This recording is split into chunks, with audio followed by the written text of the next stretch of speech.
Okay, so this is session 2, technically session 1, because last session was session 0 of Destroy the Camerata. So this was a 2-shot. We did character creation last session, and we rolled right into the first milestone.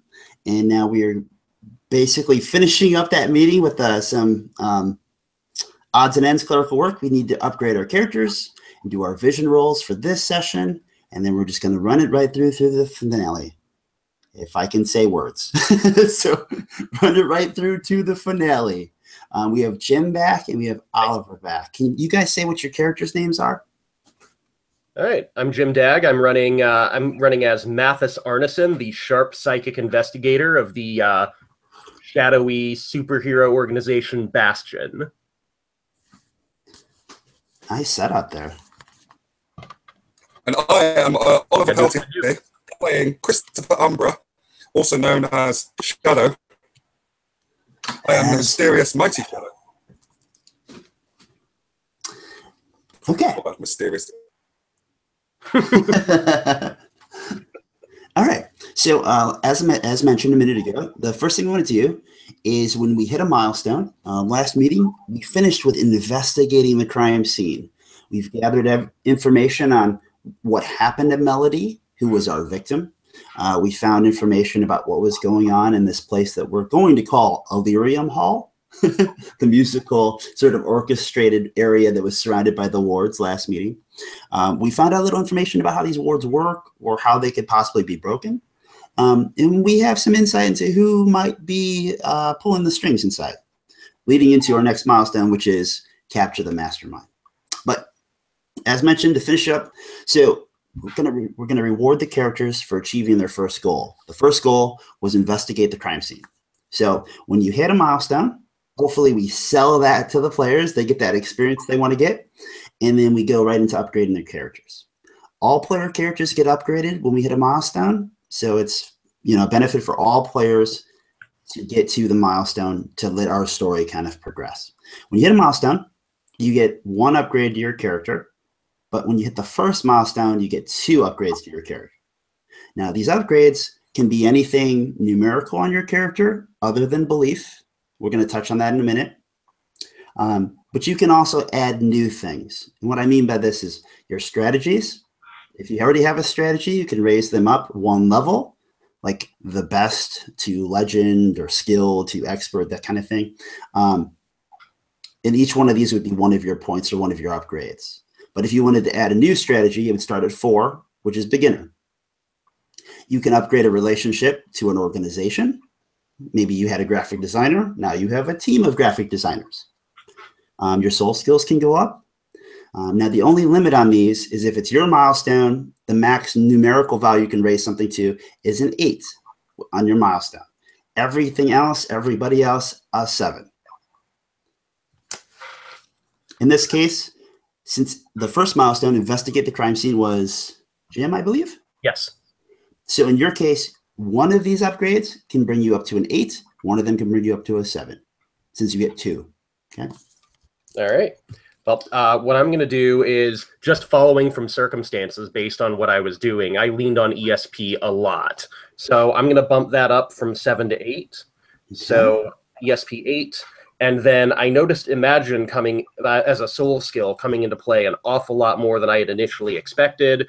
And, since I leaned on that a fair bit, I figure that's reasonable to advance as well. So I'll bump that up to a 4. All right.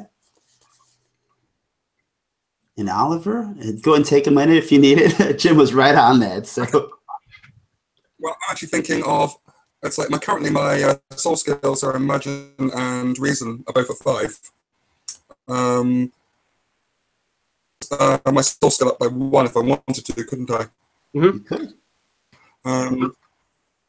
And I think it's going to be, I'm going to boost my Imagine. Okay. Now you do get 2 upgrades, so you could do that twice, or 1 to Imagine and 1 to Reason, or 1 to Imagine and 1 to whatever else you want. Can I boost my health? You sure can. You pick mind, body, or spirit. I'm going to keep him as he is for his mind, but I'm actually going to boost his spirit because he's had a bit of a challenging experience. Totally buy that. Yep. And I thank you for that. It's always better when these sessions have people that either characters have failures or the characters get knocked out in a challenge. It's just good to see that, you know. I mean, good stories have tension and they have their ups and downs. Yeah, I've played in a number of games where you pretty much steamroll the entire game and there's no tension. It's not there's no drama. It's kind of a curb stomp. Isn't really all that fun. So it's fun succeeding in spite of adversity. Yeah. Okay. So Oliver, you raised your spirit and you raised your imagine. Is that right? Yep. So my spirit's at 5 and my imagine's at 6. Okay. So the next thing we do is we upgrade our belief. So when you hit a milestone, every character involved should increase their belief by 2. Now, sometimes there will be things like if you get knocked out in a challenge, and then you would reduce your belief by 2. So like in a case like this, Oliver, you came out with a net 0. Yeah. In Jim's case, Jim, you increased your belief by 2, which will unlock some new things on your character sheet. At the bottom of a character sheet, there's a benefits of belief chart. Previously, Jim's character had a 4 belief, so he could only take advantage of the abilities that were listed under 1 and 2. 2 being hope, where he could buy a double success, and 1 being he was allowed to use 1 tag if he could justify it to reroll when he didn't succeed. Now with having a 6 belief, Jim, does your character have a 6? I don't know if you spent any last meeting. No, I thought about it, but I didn't end up doing so. So Jim's character now has a 6 belief. So Mathis, in Jim's eyes, if Jim was like, man, Mathis really needs this to happen, or he has like this perfect idea of exactly how something should go down, not only could he spend his belief to buy a double success, he could even buy a critical success. And he also can now justify up to 2 tags when he fails a dice to reroll. So that's just kind of how that works. And moving right along. So we go to vision rolls. Usually I'd recommend that you do this at the end of a previous session, but I promised these guys would get them out at a certain time. So we wanted to make sure we nailed home the story at the end of last session. And this time we're just going to run right with it in the beginning. So with the vision rolls, we look at the next milestone, which is capture the mastermind. And with capture the mastermind, I have 2 questions for each of you. So Jim, just since you're the leftmost person at the bottom of my feed, I ask you first. So the first question is for you as the player. We need to capture the mastermind in this story next. So what's stopping us? Why can't we capture the mastermind? So the way I see it, the problem we have... Handy GM guide sheet as I fill in more information.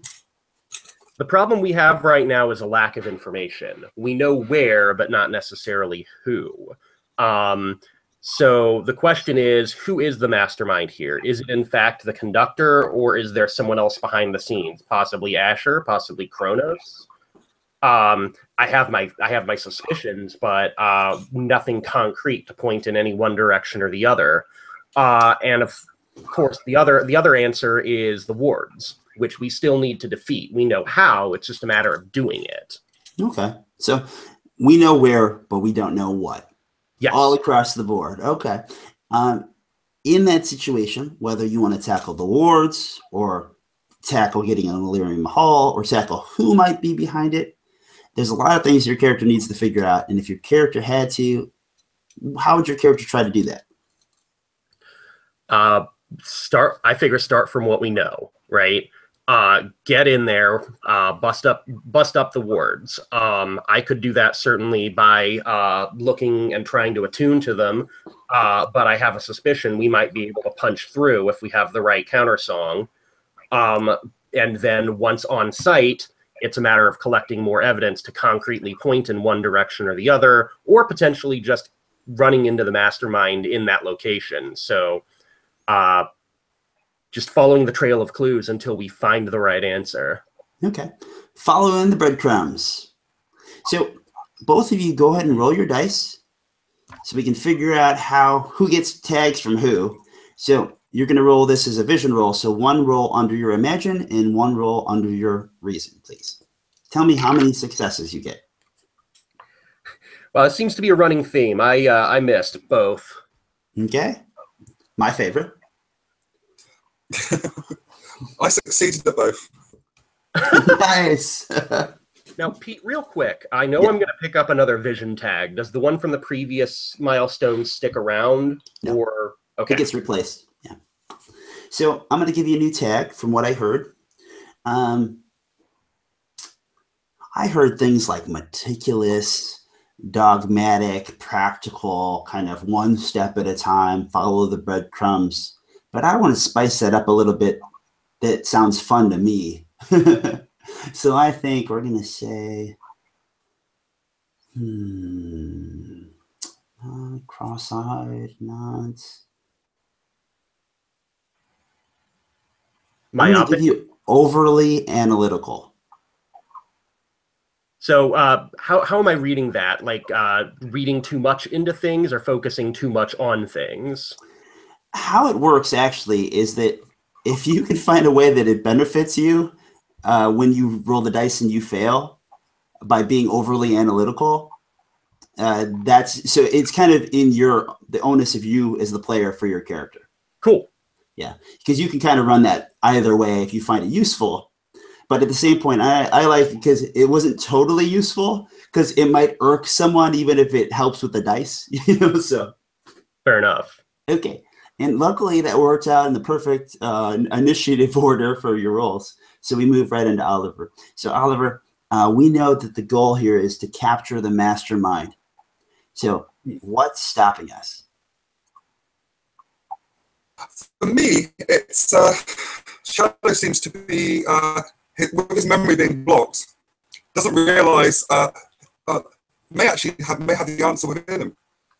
Nice. Okay. Maybe too much. Memory block.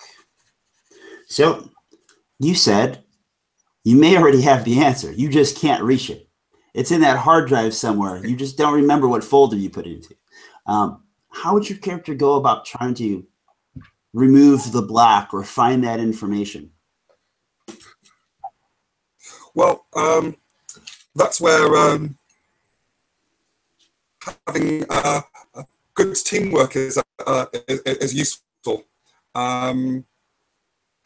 Shadow isn't the smartest of guys, and makes and actually knows this, and basically would actually, but his best friend is the smartest. Probably could actually help him, and as he has had his back in the past. Okay, so Shadow will go to his buddy, Mr. Smart Guy, Mathis, and ask him, hey, what are you seeing there? Maybe I know something. I gotcha. Okay, so in your case, Oliver, since you rolled 2 successes, you get to think of a tag that might help your character, given what your answer was. So maybe like insightful, knows myself, right? Know thyself. That'd be a good one. Et cetera, et cetera. Knows my limit. Yeah, know my limits. Okay. I like that. I do too. I like that just in general. That's like a great tag. No limits. Okay, so starting off, last we ended, Jim Mathis had kind of traversed the mind of Shadow and had also seen within Melody's mind. It was kind of piecing together this sort of painting of what had happened and who was within the thoughts of inside the Illyrium Hall. So you had at first from Melody's like sort of mind dive, you had this piece missing of the puzzle, which you largely gathered out of Shadow's head. Unfortunately, Shadow wasn't very strong mentally to deal with that sort of memory block, and he fell deeper kind of into that abyss, for lack of a better word. And we quoted things like almost as if there was a beast that had bitten a part of his thoughts out of his head. So we ended with you finishing, I believe it was your old-fashioned or your Tom Collins. Tom Collins, grabbing your friend, throwing him over your shoulder, and taking him away to gather more information, leaving the library, or at least that part of the Bastion sort of headquarters. Right. Where would you like to go? Well, at this point, I mean, let's be real here. Mathis is not the most physically imposing guy. He knows how to throw a few things around, but he can't take a hit.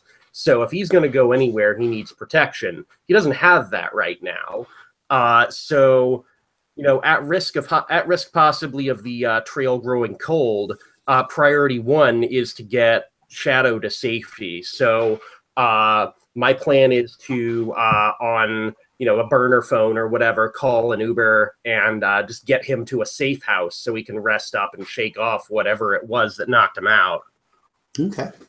So you'd have no trouble doing so. You probably have a handful of different safe houses throughout the area. Given that this is a Bastion sort of headquarters that you're familiar with, since you have a relationship with the library. Right. Obviously, geographically, this is an area you're familiar with. So I would say your character probably knows a handful of these safe houses that have worked in the past. And of course, you could probably reach out to Cronus or someone else if you needed more information. Mm-hmm. Are you just going to someplace you've been to before, or would you try to find a new one? I think a new one is sensible, just because if we're under siege, right? If Asher sent Shadow in, he has to be a step ahead of us. So he might have made some preparations if he's actually not on the up and up. So okay. Somewhere they wouldn't necessarily be ready for us seems like the right call. Okay. There is a fair in town. I said fair in town. Let's say circus in town, right? Because fair in town would just mean time of year or something. So there is a circus in town. And in the area, which also hosts the fair and a myriad of other local sort of festivities throughout the year, basically there is sort of like an underbelly to it that has, just power structures and different things they can use to a foundation to build on.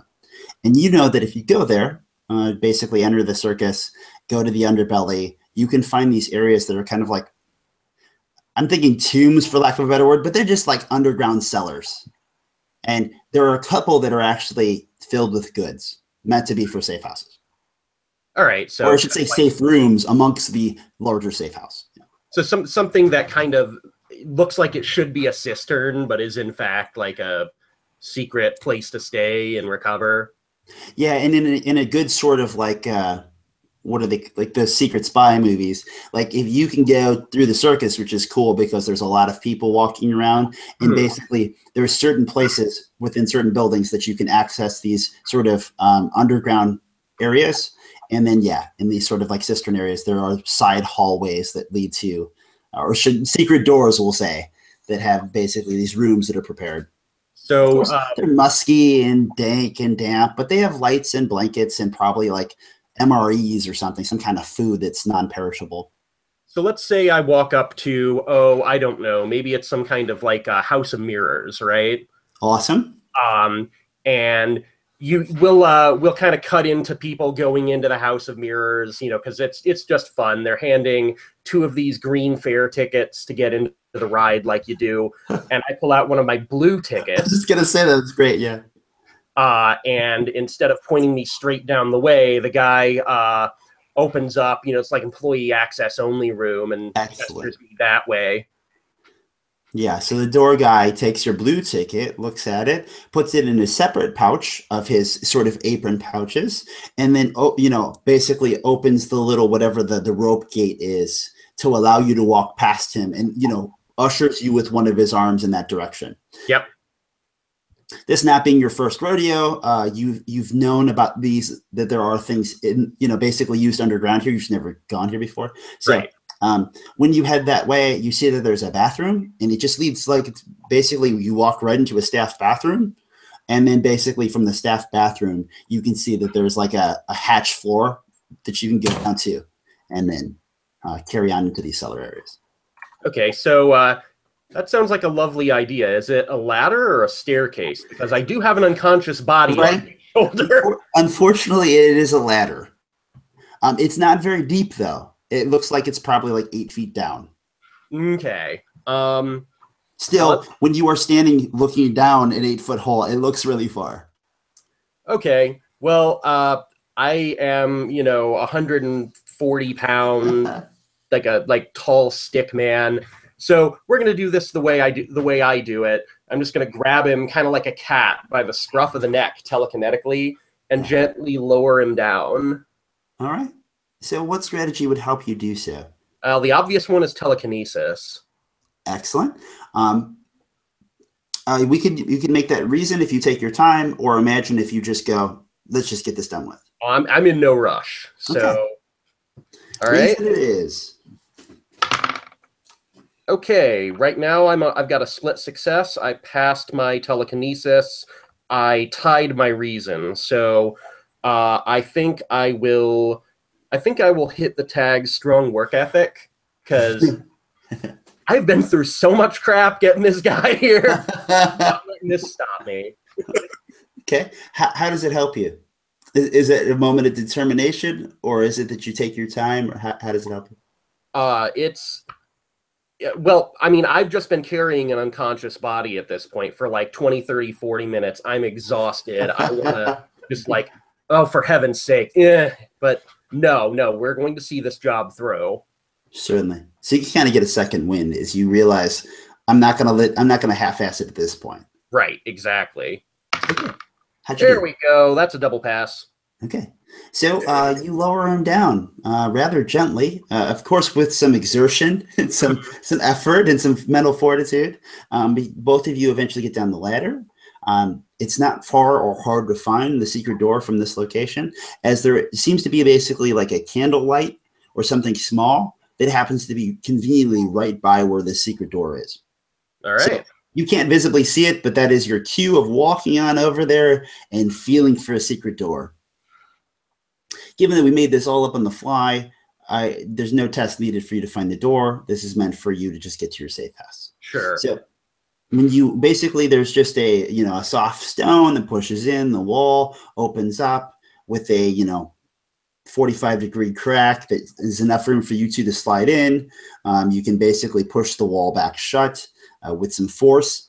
Inside there are different lights that can be lit, and there are basically mattresses on the floor. There are like army sort of blankets. There are some canisters that hold goods if you start to peruse and open through them. Like I said, you expect MREs. There could be some limited arms and such down here, and of course other goods like blankets and things for people to sleep in, limited first aid goods. So I kind of imagine like maybe there's like a cot or something, some kind of barracks style cot, and at the base it's a foot locker.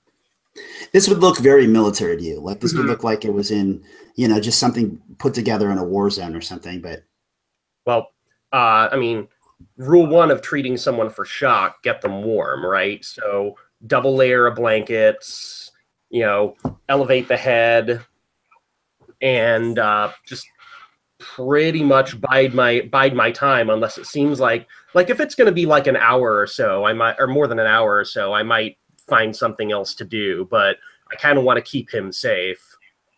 Okay. So eventually, Oliver, you're going to come to, and you're going to be wrapped in blankets. Sorry, Oliver. Christopher Umbra, you're going to wake up, and there's going to be limited light, as I'm thinking candlelight, but maybe there's lanterns that are lit. But again, it's just that, you see the auras of light in this room, and you are kind of tightly wrapped in a scratchy blanket, and you do see that Mathis is not far. Mathis, what would you be doing like within the next 10 minutes after you got him all settled? So I, just look around for, the obvious traps. Presume you don't find any, I imagine. Sure, okay. You're being the paranoid guy who's like, okay, making sure. Checking the bases. Hyper analytical. Nice. And then at that point, I just find a place. I'm like pouring. Maybe when he comes to, I've got a canteen of water that I'm pouring water into, and I'll pass it to him and say, "Morning." Okay. So good morning. It's like, have you got any whiskey? Yeah, it's a little early for that.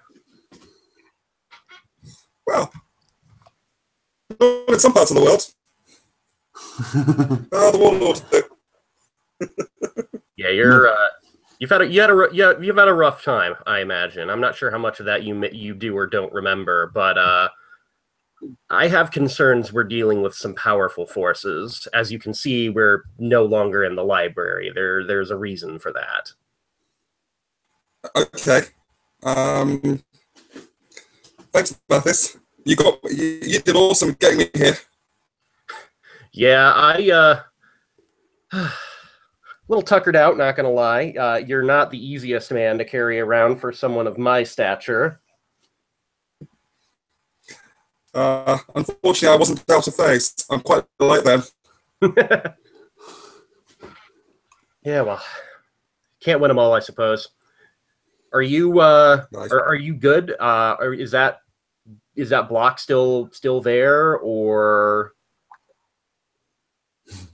That's an interesting concept. Can he tell if the block is still there? I'm mentally blocked, but am I mentally blocked from the mental block? Yo, dog. Mathis, you should be able to identify if I've got a block. Well, right, but I'd rather not perform any more invasive procedures if I don't have to. You've been through a lot of trauma. Oh, that's true. Okay, what do you suspect my memory's blocked in? So Can you give me a clue on that? I'll just putting up the out of character fist for a second. I'll presume that I'll presume that we talk about it a little bit. I kind of give you the recap of what happened, and I come around to, it looks like we have three primary culprits for this case. This invisible quite hazy conductor who blocked Melody. Possibly Asher, who I believe was your previous handler. I don't know if you recollected that before. Also, I have my concerns about Cronus, especially with how he shunted Melody out of this plane of existence for a while. I don't know if any of those ring any bells at all, but those are the directions I'm aware of. Okay, I'll think about Cronus has been my handler for a while, and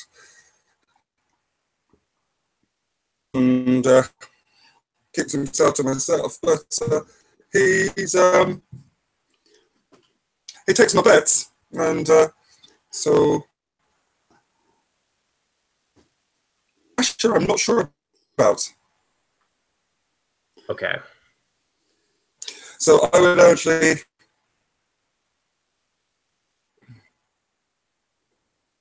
My experiences of that name does not ring a bell. Interesting. Yeah, maybe Asher gave him a different name in the past, or you know him differently than he does. And that's a real possibility. So, given that, I would prioritize either Asher or this conductor. The conductor's last known location, obviously, would be in Illyrium Hall. Asher I can't speak to, and I doubt they'd tell me where he is, even if I asked. Oliver, you mentioned this in the vision roll, so we'll say that your character comes up with the idea of, what if I have it in my head? What if I know about the conductor? Yeah. What if I do know about the conductor? It's almost on the tip. There's something about this conductor. I can't say it. It's like on the tip of my tongue. Oh, Pete, is there? I wonder if there's something. Yeah, go ahead. I'm sorry. No, I wonder if there's something about him. Oh. We should definitely give Oliver a roll. Even though we know that there's a mental block and it's a negative tag on his character, doesn't mean that he should not get a roll. So, Oliver, do you have any strategies that would help you either gather information or maybe see things that other people wouldn't see? Well, it wouldn't be my quantum punch because that's more me fighting. My phasing may be in a really because I'm dealing with other realities effectively. I really, you don't even understand how perfect phasing is for this. So why don't you use imagined phasing? Okay. So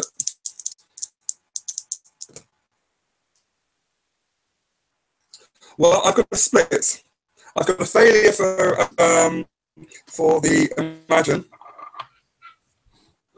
and I've got a 3 for my phasing.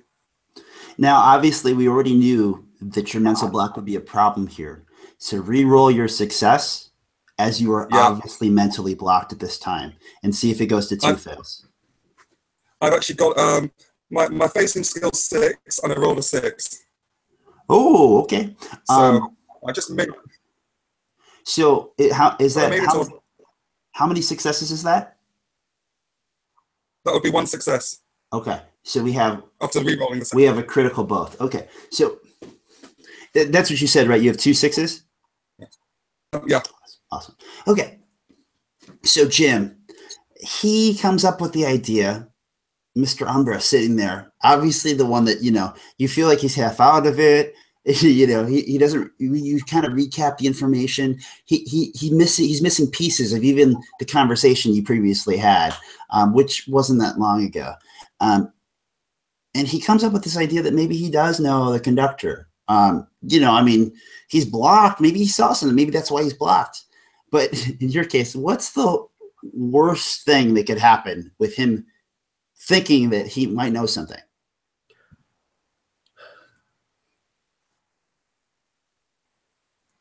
I would say that knowledge cuts 2 ways. Maybe that knowledge is trapped insofar as he knows we're on his trail. Either that, or he's in a place where we can't get to him right now, and maybe sort of out of the phase of a reality, and that's why we can't get to him, because even that knowledge is out of phase. Okay. I'm not sure which one of those you like better. Sure. Well, and that's kind of what happens here anyway. These are like hypothetical suggestions, and then I'm going to, as the game master, kind of pick and choose or grab the best of them. So, Oliver, what's the worst thing that could happen with your character trying to go down this road or think up something about the conductor? Worst thing would be that as I actually am thinking about something, I actually go out of phase. Okay. Out of phase. It's almost like I lose control of my ability, just as I become aligned with the knowledge. That's fun. Okay. Now, and then of course it's a critical both, so we got to hit both sides. So, Jim, what do you think is the best thing that could come out of this? Well, obviously, I think the best thing that we could get would be we're directly on the trail. We have a clear point to go to and a clear path to get there.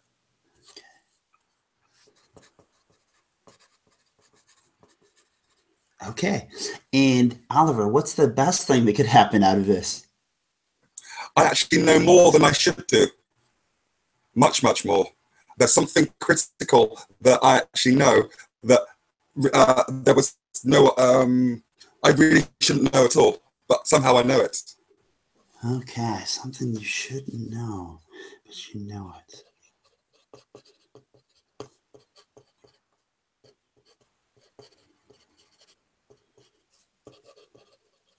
Okay, so out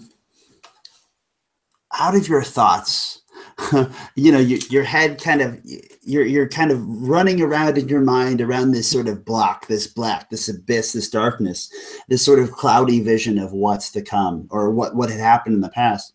And when you think about it, you think about the wards, you think about just trying to open the door to enter the Illyrium Hall.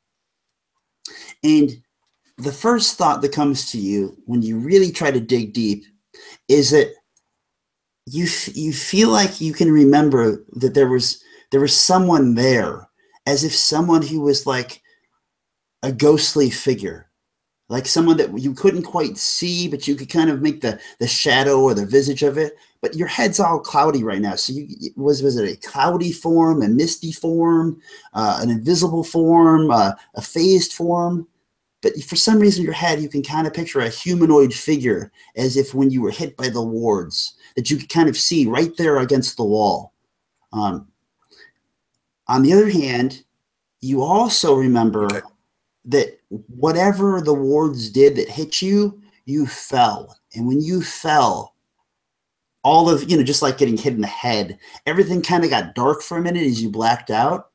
And in that blackout, you feel like you remember a figure with a black hat but the hat like just erupted into birds. So you don't know if you're just making shit up, but you remember almost like as if there was two different people, which isn't quite what you were hoping for, because you were like, maybe I remember the conductor because maybe he was someone important. Maybe this is what happened. But instead you remember two figures, but they both seem kind of unimaginable to explain to any rational person. On one hand, you have like the invisible man or the ghost. And on one hand, you have what is it, a vampire? Some figure, some hatted, top-hatted figure that was a silhouette that burst into birds.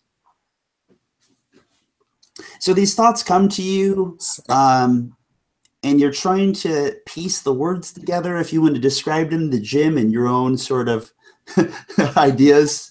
But yeah, the notion of these two characters comes to mind. I can remember. I know I blacked out, and I saw so much weird stuff. As I touched the wards, I witnessed some kind of shadow.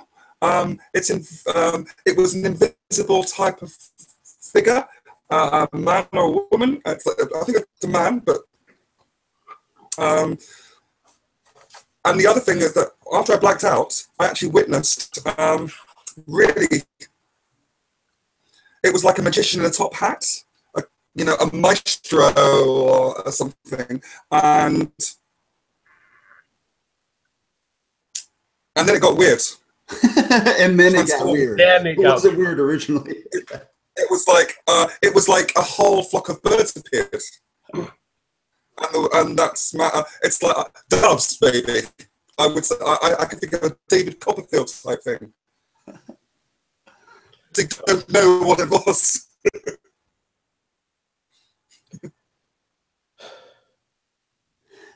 Jim, what does Mathis think of this? Shadow, I don't know if you realize just how clear that makes this. We have two suspects. Description matches one, and we have a second figure. I don't think we're looking for one man. I think we're looking for both. Yeah, I think you're right.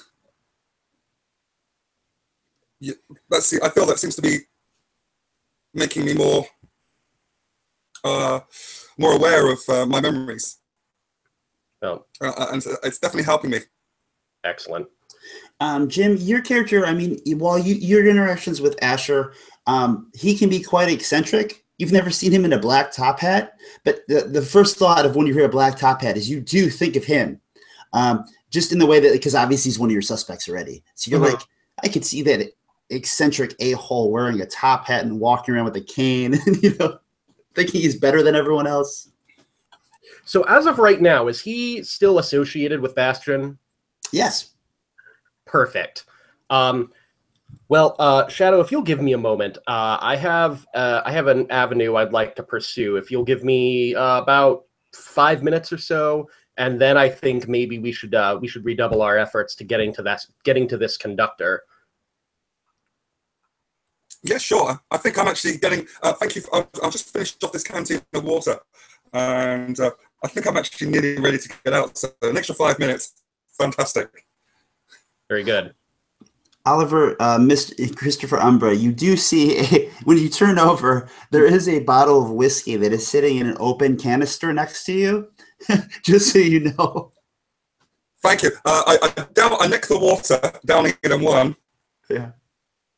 Take a good swig of the whiskey. Okay. And of course, I've got my that'll bag. do nicely. So I'm not about to take you to task for that, but it's pretty great. And Jim, where do you want to go next with that? All right. So Pete, I want to keep this simple because I know Oliver hasn't had a lot of play. So I figured just make one phone call so we have a direction, and then I'll let him lead. Okay. So I pick up the phone. It's like a black wall phone, not my wrist computer, but like a landline.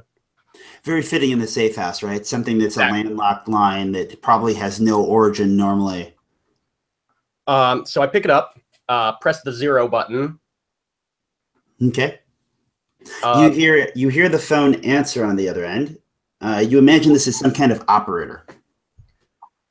Human resources, please. Great.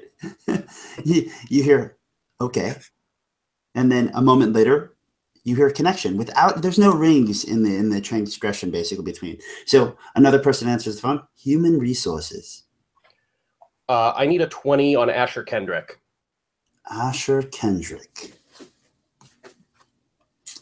And how much time do I have to find this person? Let's see.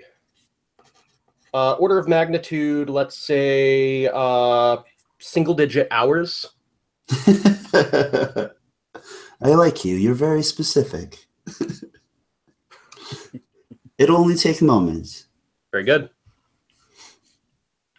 After about 15 seconds, the person who is strangely silent, that 15 seconds, that awkward pause, I believe he is within the Illyrium Hall. It is a concert hall in the city. I'm aware of it. I will. I have a few words for him. But that being said, could you transfer me to? Let's see. I'm running. I'm don't have a good word for it, but basically, like, who would be the travel department effectively? I'm trying to arrange a ride. Oh, okay. Like logistics or something. I'm sure it's like the peons, right? It's no major division. It's like, hey, so and so needs a pickup. God damn it, me again. You know, and so I'll ask them. Okay, could I be transferred to reverse logistics, please? Okay, you'll basically get with someone who, you know, we said the research facility was hooked up with like a med lab. Someone who actually works for that research facility that's like an employee there. Basically, they'll use those people for like reasonable tasks. It's a good front. So yeah, you could get a pickup basically from a medical supply van. Yeah, and that's exactly the plan. So I call for reverse logistics, ask for transport of two individuals to Illyrium Hall. Okay. Yeah, in short order, you'll get basically a text message. Do you have a personal phone? I would say that my wrist computer is kind of like a phablet, phone tablet combo. So it's got modems that it can pick up. Okay. Or if you wanted a courtesy call here, but yeah, just someone's going to notify you when the pickup's ready because they can't obviously drive right up to the cellar where you're at. So you get notified of the pickup. It takes about an hour, and you know that basically there's a medical supply van just outside of the festivities. It's parked over like where a lot of the trucks unload. Mm-hmm.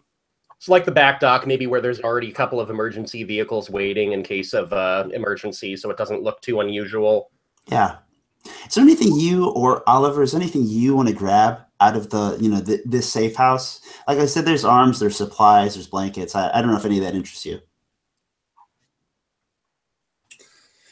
I'm gonna grab a first aid kit. Great. So again, I'm not terribly physically imposing. I do have telekinesis. I would imagine that I typically carry a sidearm, not that I actually ever use it, but I have one handy. Maybe I'll grab I don't know, maybe a coil of rope or something, just some odds and ends. While you're looking around, Mathis, you happen to find something interesting hanging on the wall. Mm-hmm. Under what looks like an old military jacket, you see what looks to be like, what do they call those? Like not a bandolier, but like a harness. There you go. You see an interesting harness that seems to be mechanized. As you look at it further, you see that it has some components that reinforce it. You think that it might be something that actually would be something similar to what we would know as like an exoskeleton. Of course, this is crude in comparison, but it is interesting to find. So, might as well drill into it a little bit more. Does it look deliberately placed there? Maybe someone forgot it from the last. Yeah, you think it's actually probably a supply, but since it was hung here, some of the stuff that's hung here looked like more like personal effects. But yeah, it probably was either another agent or someone who works for Bastion, most likely, who hasn't picked it up. It's dusty, so it's been here a while. But it looks like if you put the coat on, or you could remove the harness from within, that it probably would either supplement your strength or would allow you to help basically use more of your body strength for whether it was your fists or your feet.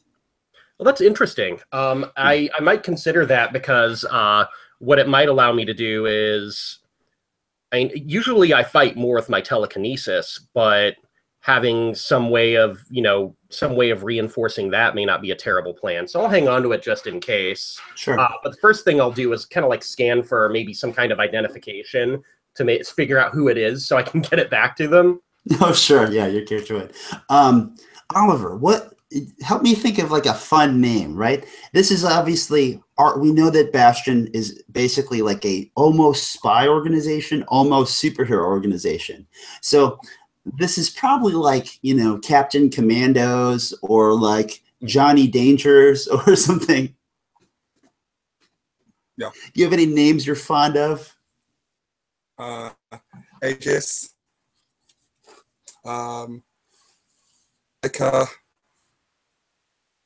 Please. Sure. Ratatosk. What was the second one? Ratatosk.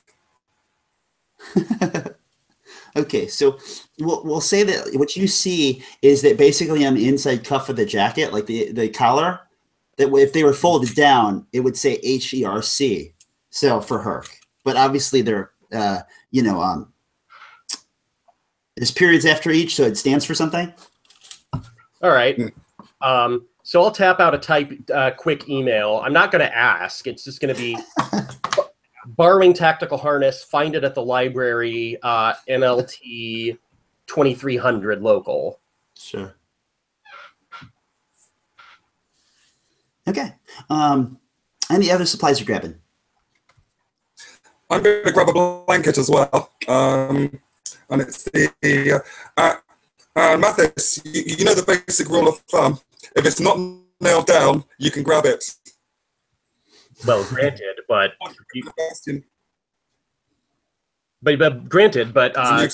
take care not to overload yourself. Okay, I am going to plug in my laptop. So 1 second as I walk around the laptop.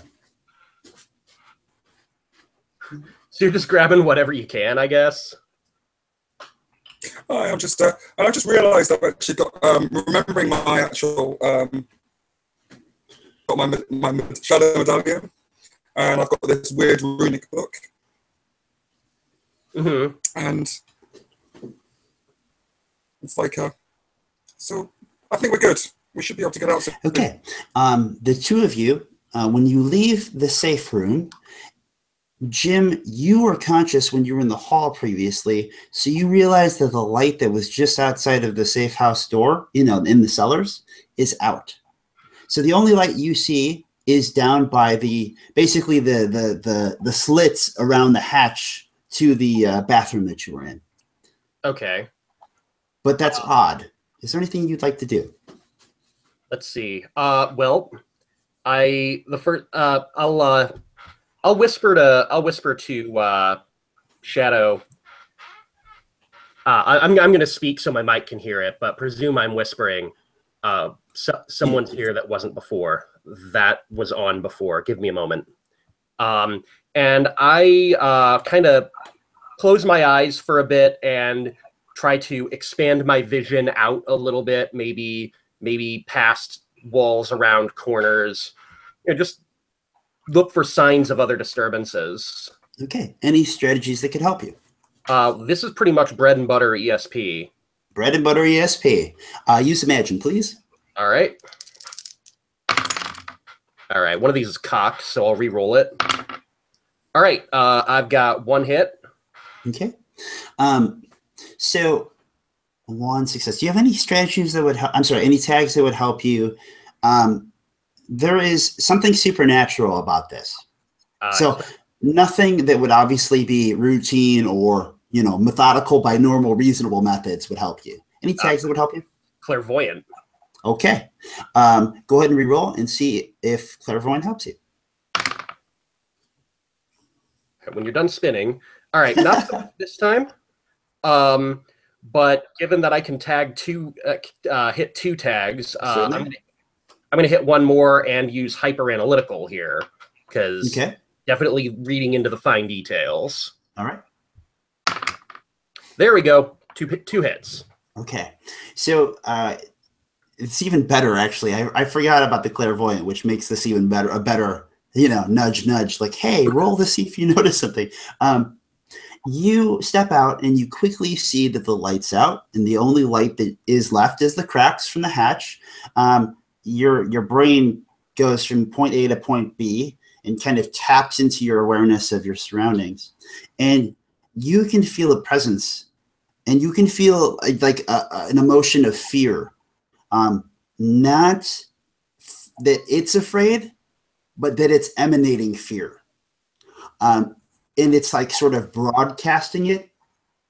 And the two of you have not felt it yet, but you are aware with your clairvoyance also that it is coming, and that there will be something that will start to try to make you afraid and use it against you.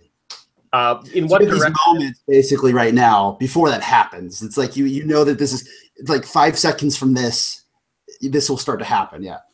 So not having a whole lot of time to think, and make a serious plan. What direction is it coming from? From the light upstairs, or from further into the hallway, or what? It seems that it is from further down the hallway. All right. So in that case, I'm gonna take a step back, tap Shadow on the shoulder, and just whisper, "Contact. Be ready to fight." Okay. Now, Oliver, while he was doing that, first thing he said he did was he whispered to you, basically, something's wrong. I forgot which words he told you, but he basically said something's wrong. And then, about 5 seconds later, he's going to say, contact. But is there anything you want to do immediately? As soon as you hear something's wrong, what is your character do? Something's wrong. Okay, last session, Shadow picked up, remembered some supernatural knowledge. Yeah. And there's been so much weird stuff going on. So it's just like seeing if I can actually find, if I can actually remember. I know I'm not aware of anything supernatural, but is there somewhere I could think that have I noticed anything odd around? Okay. Go ahead and use phasing, because that's how you were kind of aware of individuals before. So let's carry on with that. Let's use imagine phasing. Yeah. Okay.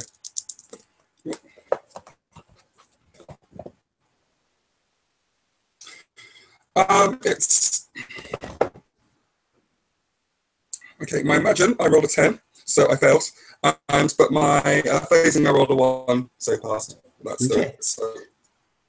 Any strategies that would help you notice the supernatural? I would actually let you use your mental block to help you in this situation. Okay. Well, I've got my mental block, but I've also got that supernatural knowledge tag. Yeah. Either one, go for it. Yeah. So it's a reroll, then, isn't it? It is. That reroll that 10, and just tell me how it helps you. Okay.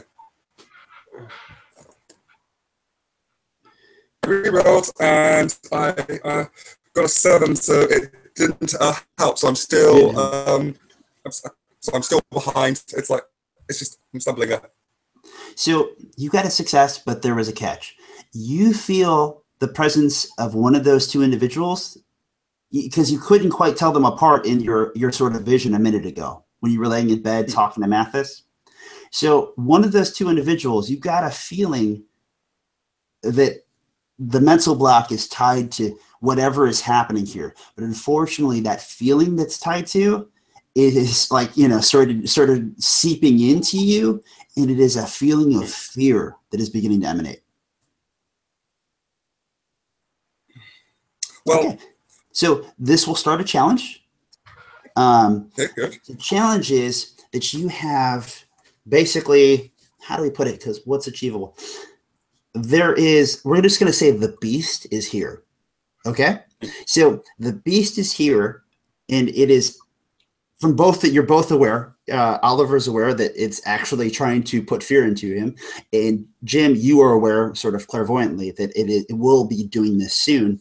That you have, and you're even a little aware that it's like you have been ambushed a little bit here. It was set up whatever way, but the person either knew where you were and was waiting for you to come out of that room. So you don't know what else that could entail, but so the beast is here. We're going to say that it has a mind of 7. It has a body of 6. It has a spirit of 7.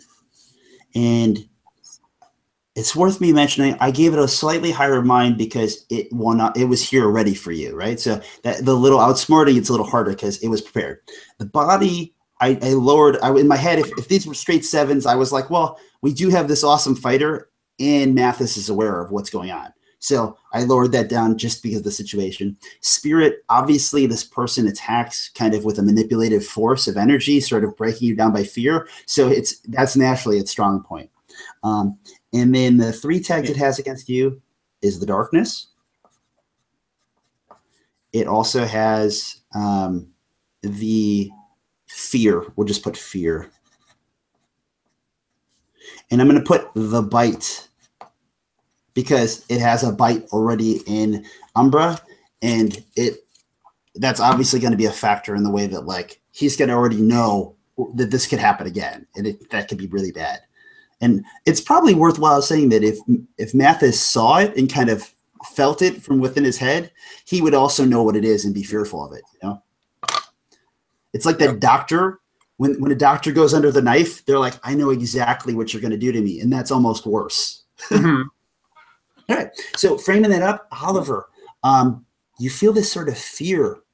If it had dark tentacles, it'd be like kind of coming at you and grasping onto your arms. But you're just in darkness with this door. Basically, the two of you just walked out of it. And you're in this corridor that's probably, 10 or 15 feet wide. It's only about 10 feet high. 8 feet in some parts, and it's long. So just imagine that's kind of where you're at. It's a little moist, a little like dirty on the ground. Not like you're not walking in water, but there is noise to your movement, and you can't see a visible enemy or target. So what would you like to do? Shadow knows his limits and actually is and has a reputation for good cause for being a street fighter. So he's used to facing his fears and actually hence he'll take another swig of his whiskey and he'll face and he'll grab hold of his magical pen with him, and he's just going to basically be striking blindly and going for because if he can see other out phase things, but if he can't, at least he's striking something, maybe. Okay. All right. So what strategy do you want to use? And so you're trying to hit him with the pen, or it's with the pen, or her with the pen? Yeah. Okay. Yeah, I wouldn't be able to use my quantum punch because that is definitely a focused attack. So it would just be my pure phasing. Okay. And of course, you could use your quantum fist if you wanted to. It just would be imaginative, right? Because you can't see what you'd focus on. But sure. Yeah. So okay, I'll use my quantum fist then for that. So. Okay.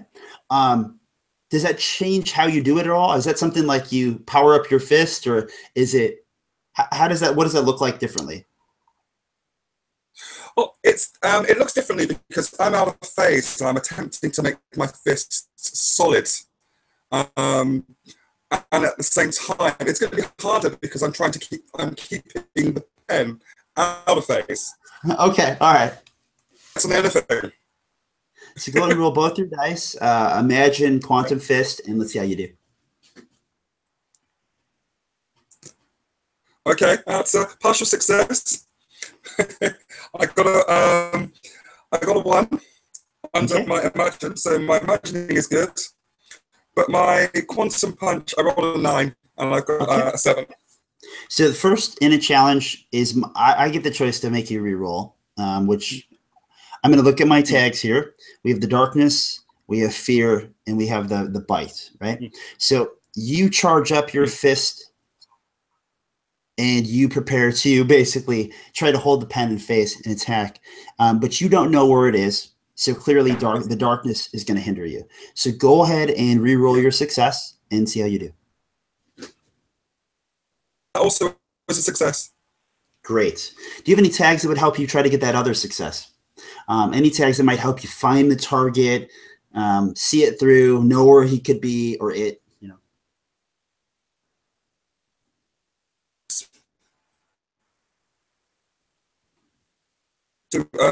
I'm mysterious and I'm used to mysterious things. Excellent. Awesome. So how does it help you? Like, would you know where he is, or would you know how to hurt it, or would you know how to call it out or something? I would know that it would be just, for me, it would be common sense that something would hide within the darkness. So I would just go into the darkness. Okay, you gotcha. So you don't try to hit it waiting for it to come to you. You go into the darkness, seeking it out. Yeah. Okay. Basement fear. Yes. Okay. Roll another die or re-roll the one that was unsuccessful and see how it does. That was successful this time. So 2 successes. Great. So when you get 2 successes, you do 2 damage to the challenge. This was a physical damage, right? Because you're trying to physically hit the opponent here. So that 6 spot, it goes down to a 4. Now there's the darkness, there's fear, and there's the bite that are all possible disadvantages for you. You can choose to remove one of these, or you could add something new to the challenge, a new tag that maybe Jim or yourself could use in the future to help. What would you like to do?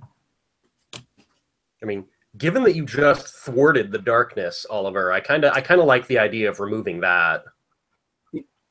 I'll remove the darkness. Okay.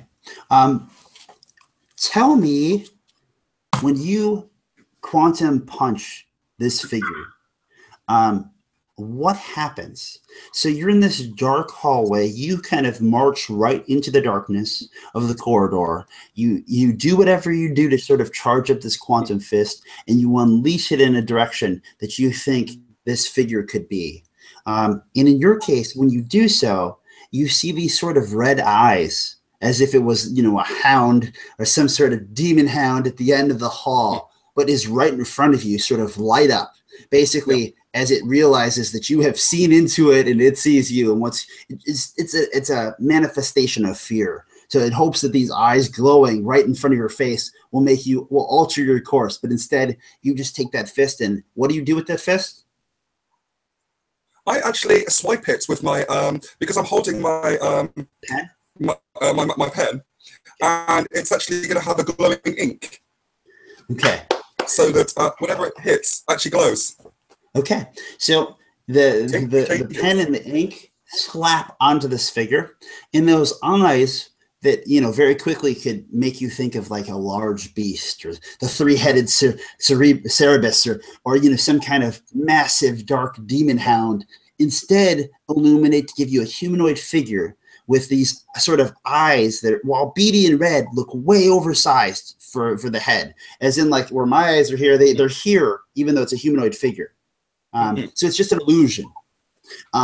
You hit this individual, and the silhouette of the figure goes sort of like a magical blue. It's sort of like a light blue that just kind of like has a tracer effect over the figure, who obviously has a long coat on that kind of sways as the person is hit with this force. The figure backs up from the blow, basically, and realizes the glowing, and it's kind of backed up against the wall. Jim, what does Mathis do? I can see we're already making a hit on making a strike at his body stat, so I kind of want to carry through with that.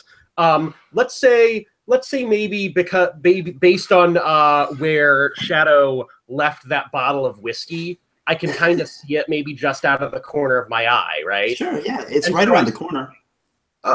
Oh, I didn't hear you come in, I say to him as I telekinetically reach for the bottle. Let me buy you a drink. And I just whip it at him. Telekinetic strength that I can muster. Okay. So obviously telekinesis. Sounds like Imagine, right? I mean, I'm in a rush. Yeah, that's Bupkis. I got nothing.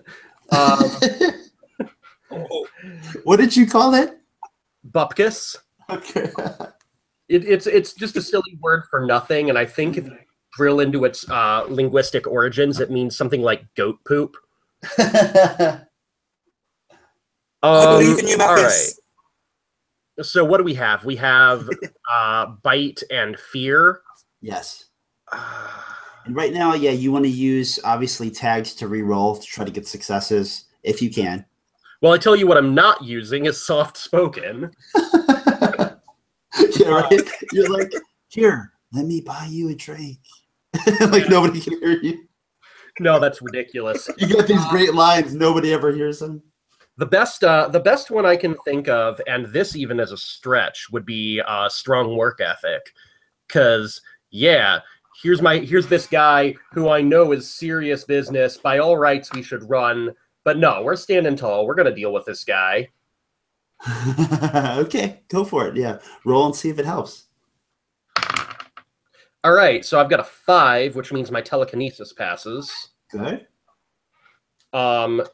Is this your turn to activate a tag? Yep. Let's see. With the fear and the bites. So basically, in my case, the one thing I think is that as you reach for the glass, you can kind of feel the fear seeping in as it's sort of grasping at you. As that drink is coming to you, you start fumbling the words in your head of your cool one-liner that you have. And as you then turn the energy to throw the drink at the figure, you start spitting out the words, but it's all got you on shaky ground. So re-roll and see if it holds. Yes, it does. Awesome. I picked up a 4. All right. See, I mean, it's got me a little worried, and I'm like, you know what? Maybe I should just take a swig of this sucker. But nah, forget that. So right now I'm looking at clairvoyant or hyperanalytical. I'm not sure if there's a way I can spin those. Does anyone have any ideas? Clairvoyance, you can see. Well, abilities. Say again. Your future with clairvoyance, you can foresee future success. Okay, so it's not so much nearby space; it's nearby time. And don't forget, you also have that protection tag from Shadow. Right. Okay, that's a sensible plan. Yeah, I've got basically like my linebacker in front of me to, help protect me while I'm in the pocket to throw the football. It looks like that's not going to do it, and I'm out of juice. So okay. we'll let the one hit stand. All right. So 1-1. So you take 1 point to your body, and it takes 1 point to its body. So like I know mechanically how that works. I'm curious how I take a body point here. Sure. So what I was thinking was that basically you get behind Shadow, so that fear effect is no longer clinging to you, or if it is, it's mostly wrapping around him to get to you. But doing so as he's whipping this pen around, you either get elbowed or pushed aside or knocked back. So. All right, I buy that, and I don't want Shadow in the slightest feeling, like maybe it's his fault or whatever. Since I know this thing's doing a psychic assault, so I'm going to say to him, "No, that was my bad. Keep going." Overly analytical. You're like, no, that was me. Yeah. So Oliver, Chris, basically you strike him, the ink goes over, and you realize that somehow when you were swinging, you hit Mathis behind you, and he's like, no, don't worry, that was my bad. What would you like to do next? I'll say, Mathis, stay back. I've got the help's necessary. I've got a target because I can see the glow. So I'm just going to this because I'm getting angry, and it's and it's like I know my limits, so I really ought to just carry on with this. So I'm just going to hit it again. Okay. Do it. In this case, you see it. You can fight it as normal. So you could use reason if you plan to just use your quantum punch as you've done 100 times. Yeah. Of So course, it's like reason. if you prefer to use imagine, you could try to angle some way of making this more, creative or hard for yourself. But up to you.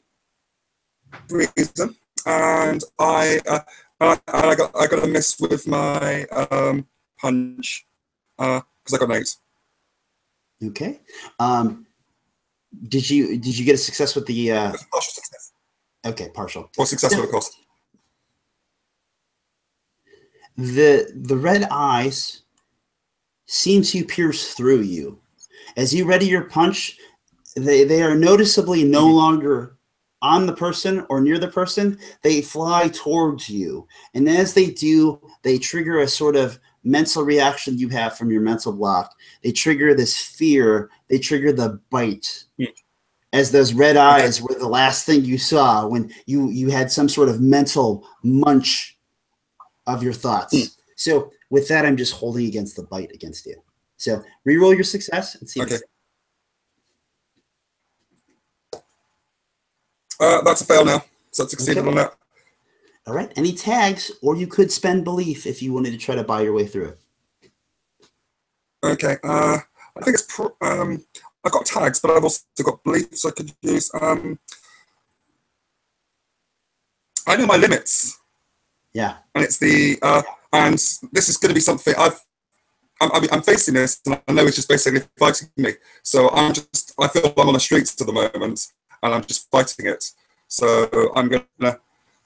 It's like weird. I'm gonna try do my best to ignore it, just like. Okay, go for it. So roll the die. So we roll one of them. That's a success. Awesome. Yeah, and so you get the 1. So this was obviously, you were trying to physically hurt it. So as you basically ready your next punch, those eyes kind of pierce through you, and they kind of, batter your insides as your confidence is kind of lowered as you go to swing. And when you do, you glance the foe, but by glancing the foe, you slam your fist into the wall. You do have your pen still. Luckily, your pen just kind of went in your fist, held, but you do kind of slam your fist into the wall, and you find yourself for a moment stuck as you have to pull it out. Yeah. And of course, your fist is all red and bloodied from the bludgeoning. Okay, but you both take 1 point to your body. Okay. Body of the challenge is down to 2. And if you don't mind giving me 1 minute, because my other boss needs something. So 1 second. No problem.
Okay, sorry, guys. All right, so we just said the body of the challenge is down to 2.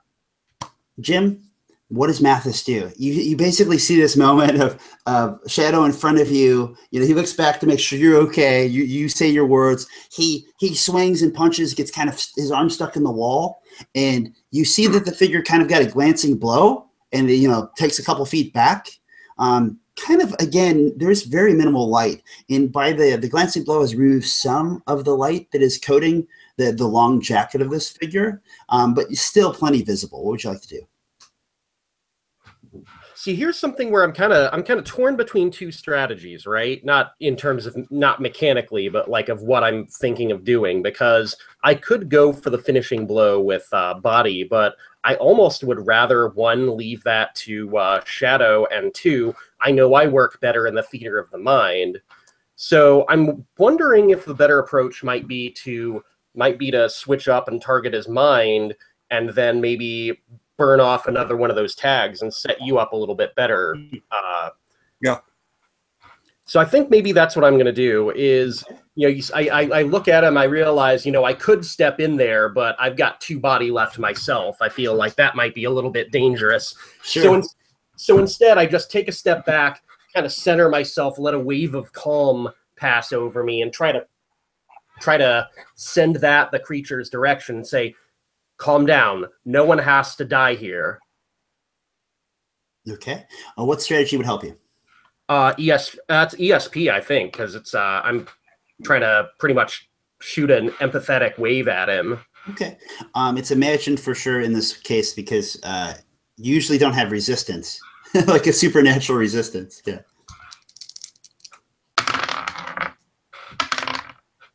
Oh goodness, that's bad. That's a crit fail. Yes. Sorry, it's only a yes because you were like, well, let's step away from the body part. All right, so Oliver, what is the worst thing that can happen? Obviously, he's emanating calm as this individual is emanating fear. The worst thing that could happen is that Sher is an actual empath and will just drain that energy by the fear effect. Okay. Jim, what's the worst thing that could happen? Honestly, I read like almost maybe he uses me as a conduit, right? Yeah. Okay. Yeah, so the figure feeling that energy, you hear sort of like a slow rumble, and you hear a voice that's just kind of gristled and maybe growly, for my best use of words, that says, you too, an empath. And you can feel the corridor shake as you feel your own power being used as a conduit, in amplifying this sort of fear energy. And the two of you can even hear screams from up above as whatever power is being used is forcefully going through the cellar corridors that you have, through the layer of earth, and affecting people that are up in the circuits. Negative tag. So it'd be really easy to say like, okay, you're overwhelmed with fear, but let's see if there's anything else that'd be fun.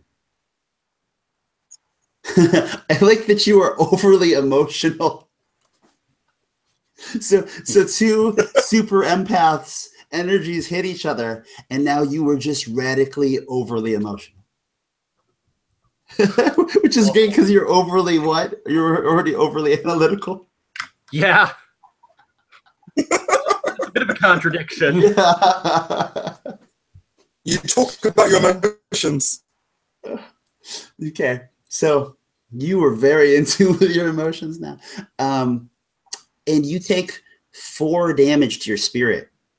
Are you still up? I was going for mind. 4 to your mind. Hey, okay, so in that case, I'm still up. I've still got 1. Okay. Right. And so I'll maybe recoil, kind of brace myself against the wall. It's like, okay, that didn't work. Just hit him. Hit him a lot. So obviously the first initial over emotion would either be like embarrassment or fear or like shock, and Oliver. So yeah, so he gets a little. It sounded like he was a little maniacal there for a second, or a little. His voice kind of got a little more high pitched. Usually, more of the calm, conservative, rational, reasonable-headed guy. What do you do? Now, before you see this figure is empowered. You can feel the fear just pouring out, and the room itself seems like it's getting darker. There wasn't much to get darker, and that sort of illumination around it is getting sort of muddled with like dark clouds, if you could imagine it, but you're in darkness. So that light around the figure is changing, and like I said, you can hear screams above, as there's obviously some chaos that's ensuing up above. This is too weird. I'm focus punch. And it's like and just like I hope that I'm actually going to hit the target because I might miss it. Okay. So in this case, reason quantum punch. Okay. Reason I passed and passed is a double success. Okay. We have this overbearing fear. You were standing between the emanation of fear and the conduit, right? So it's like surging through your body as it's traveling to both of these figures. So can you have the perfect punch while doubt creeps into your body and through all of your pores? So re-roll both your successes and see if they stand.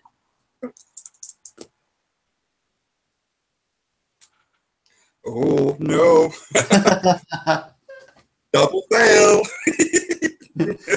You saw the perfect punch and the perfect opportunity and started going through the motions as that fear was just crawling up your legs and in your ears and into your eyes. Now it's time for belief, maybe. Yeah, maybe. What'd you roll? But I rolled a 7 and a 9, so I failed both. Now, you could use your belief for one of them if you want to try to work that way, or of course you can use belief. Sorry, you could use a tag for one of them, or you could use your belief. I will use a tag for one, and it's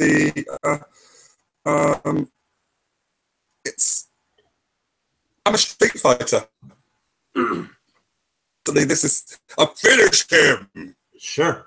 Yeah, I mean, and you're trained in how to beat people up. Yeah. How to subdue people. And that's a success. Okay. What do? It's a partial success. So you had the perfect quantum punch lined up, but with all of the feelings about you, you kind of lost that perfect shot. But what do you still do?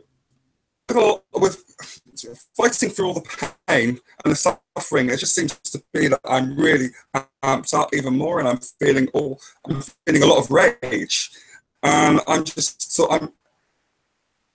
my fist is less focused than normal, and so I'm just swinging out wildly in front of me, and I just somehow managed to hit something.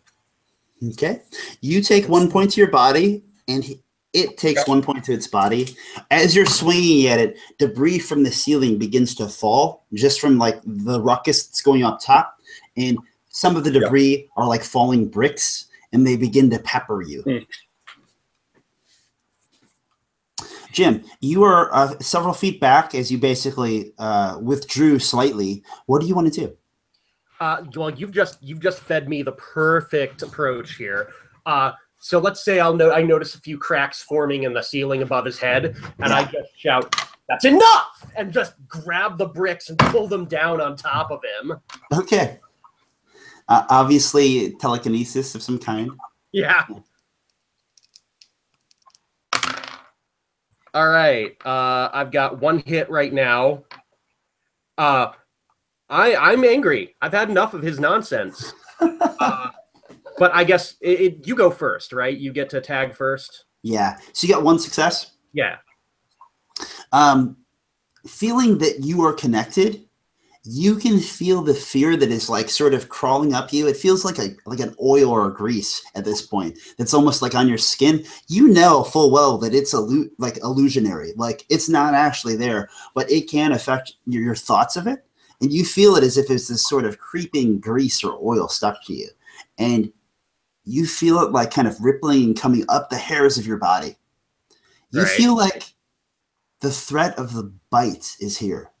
You feel like maybe he doesn't have to bite you. Maybe this bites you. Maybe this seeps into your ears and latches onto your memories. Okay. Well. Okay. Luckily, stuck that one out. I've got a 1. Okay. So that's good.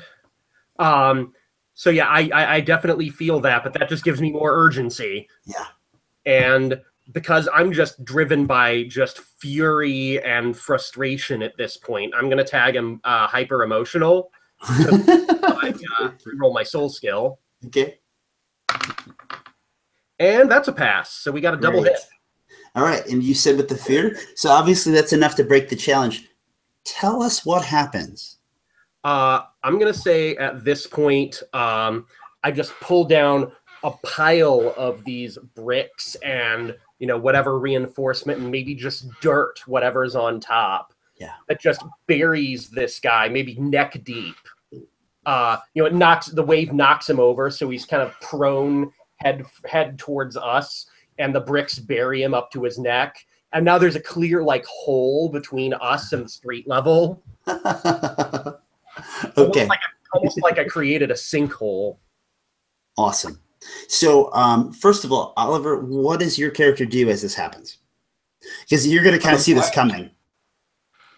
I see it coming. I actually dodge out. I go out of phase. There you go. So,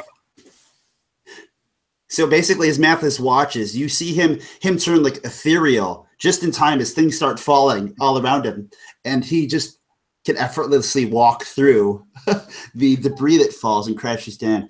Now, obviously, for more fun, what were we under? Because we got debris and bricks and stuff, but the cool thing is there's a circus going on. I mean, we could have dropped an elephant. Is there anything up there that would be really awesome to have fallen? The popcorn stand, or like the bags of peanuts, or yeah, I imagine no, it's a face painter actually, and he's like, yes. All right, and now we're just finished, and then there's just this big red streak and this fly as the painter and their boots just fall on top of him. Okay, so yeah, so this individual kind of catches himself. Paintbrush comes down, puts a large red streak. Paints start falling now. I mean, he's using like a pastel, like one of those boards or whatever. So it's not like paint cans, but yeah. So they fall and they kind of splash on top of the little area. There's a beacon of light. The guy kind of caught himself, but then awkwardly falls. As he gets a hand, so he doesn't just go fall all the way backwards. But as he does, he kind of swings underneath and falls on his back. So there's an individual that falls to the ground, kind of rolls and is groaning. The figure in the light, stuck under the rubble.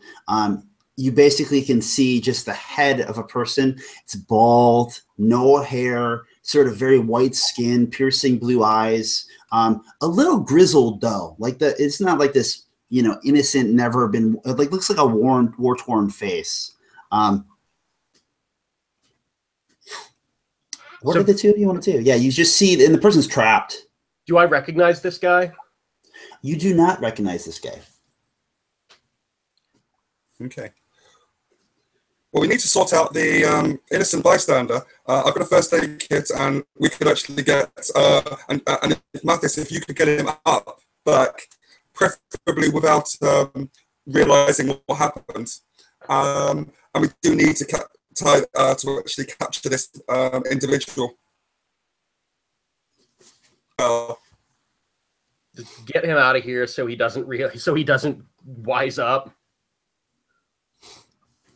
So what do you want to do first with the individual ahead of you? The buried one or the bystander? It sounds like Christopher is dealing with the bystander at the moment. Okay, well, in that case, if I'm still kind of hyper emotional, I'll just slide over, grab this guy by like the neck, and Yeah. just shout at him, "Who are you?" Okay. Do you have any strategies that when you said you're hyper emotional, you just drop that whole thing on him? Okay. The person has a very casual tone to him when you do this. My name's Monday. Monday Tanner. Great. What the hell is wrong with you? What was this about? He looks around. Obviously, he's trying to move, but he's just stuck. Ooh, Right. we know you're on to us. We can't let you interfere with the musical. It's called Rejoice. Can't be called whatever you would do to it. So let me guess. Conductor by trade? He laughs at you. No, not me. What? You expect me? All I know is fear. How am I supposed to inspire an audience? Inspire an orchestra? Well, tell that to Beethoven. Sorry, me. So he has one emboldened streak of craziness as he gets kind of a little eccentric when you accuse him of things, but his initial reaction was kind of like a little dumbfounded, a little like, shit, what do I do now? Tell me where to find your boss. You know where to find him. You just haven't gone there yet. All right. Tell me how to get there and not make a huge show of it.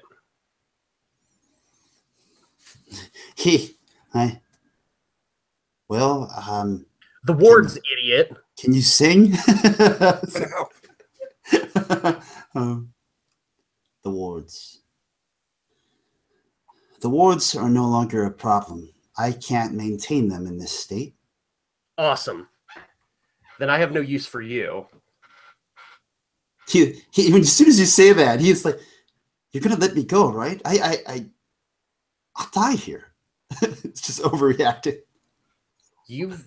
Look, you're not going anywhere. I can call a pickup. You'll be in safe hands. He gives you kind of a devious smile as you say that, and obviously, you know this person's pretty dangerous because of his abilities, which you don't know how he uses them, but at the same point, he's being restrained in a way that he can't use them currently. Oliver, is there anything you want to say to him? I mean, obviously, you can hear all this, and you're just right there on the ground. Like, you basically bandage this guy up and help him up. He's got some cuts and bruises, but he's really okay. I mean, he just kind of also really disturbed and disoriented. Okay. So nothing to see here. Nothing to see here. Nothing to see here, yeah. It's all dark. So you've been feared to the party. Well, it's you've obviously experienced a little bit of fear, and you want to be let go, don't you? So you need to give us more, tell us more about the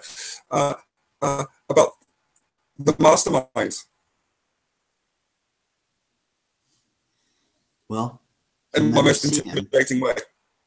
Yeah, he looks at you. You'll never see him, but he's there, and he makes the whole orchestra play.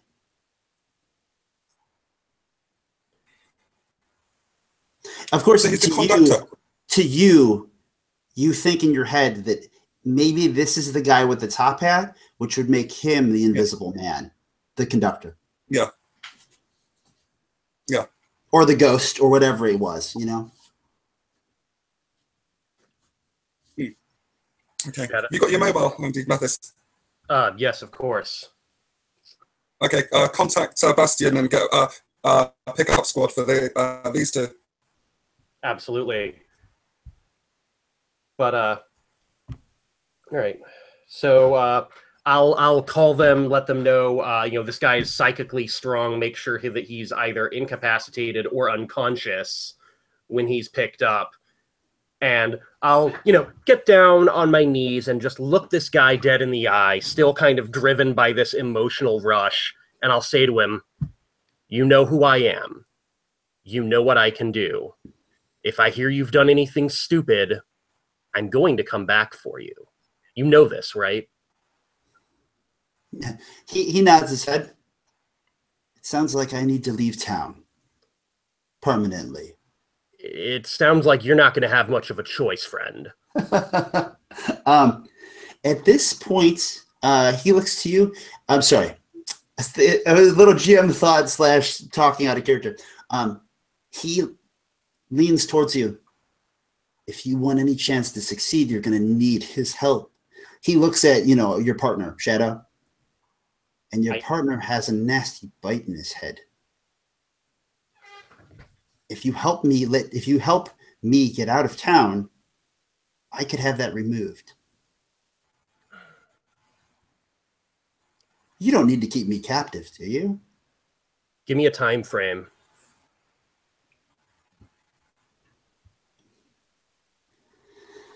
How long do you need? Are you going to go deal with the conductor now? What reassurance do I have that you're not going to warn him? Of course we're going. What reassurance? Look, I don't even care. We're going to go take care of it. So if you can get something done about this guy... Why don't you stick me on a bus and tie my hands and my legs? Because then your brain still works. Well, if my brain was the only thing you had to worry about, you'd have more problems right now. That's a sensible point. Believe me, I'd love to make you hurt right now. Maybe we've got some the actual enhanced first aid kits here. You may be right, sure.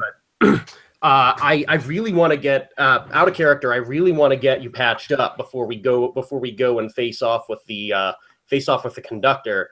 I'm just trying to figure out a way to keep him safe. So basically, my thought is hold tight until the pickup arrives. Get him out of there. Let people dig him out of there. Let him do his business to help you.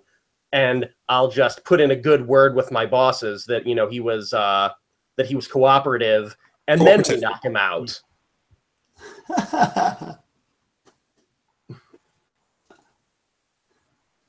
Okay, so what do you tell him, or what do you want to do?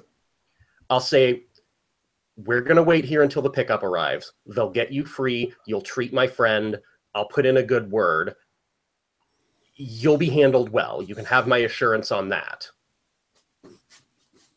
Okay. He realizes he's got no leverage here, so he just kind of pouts, but realizes that's it. So okay.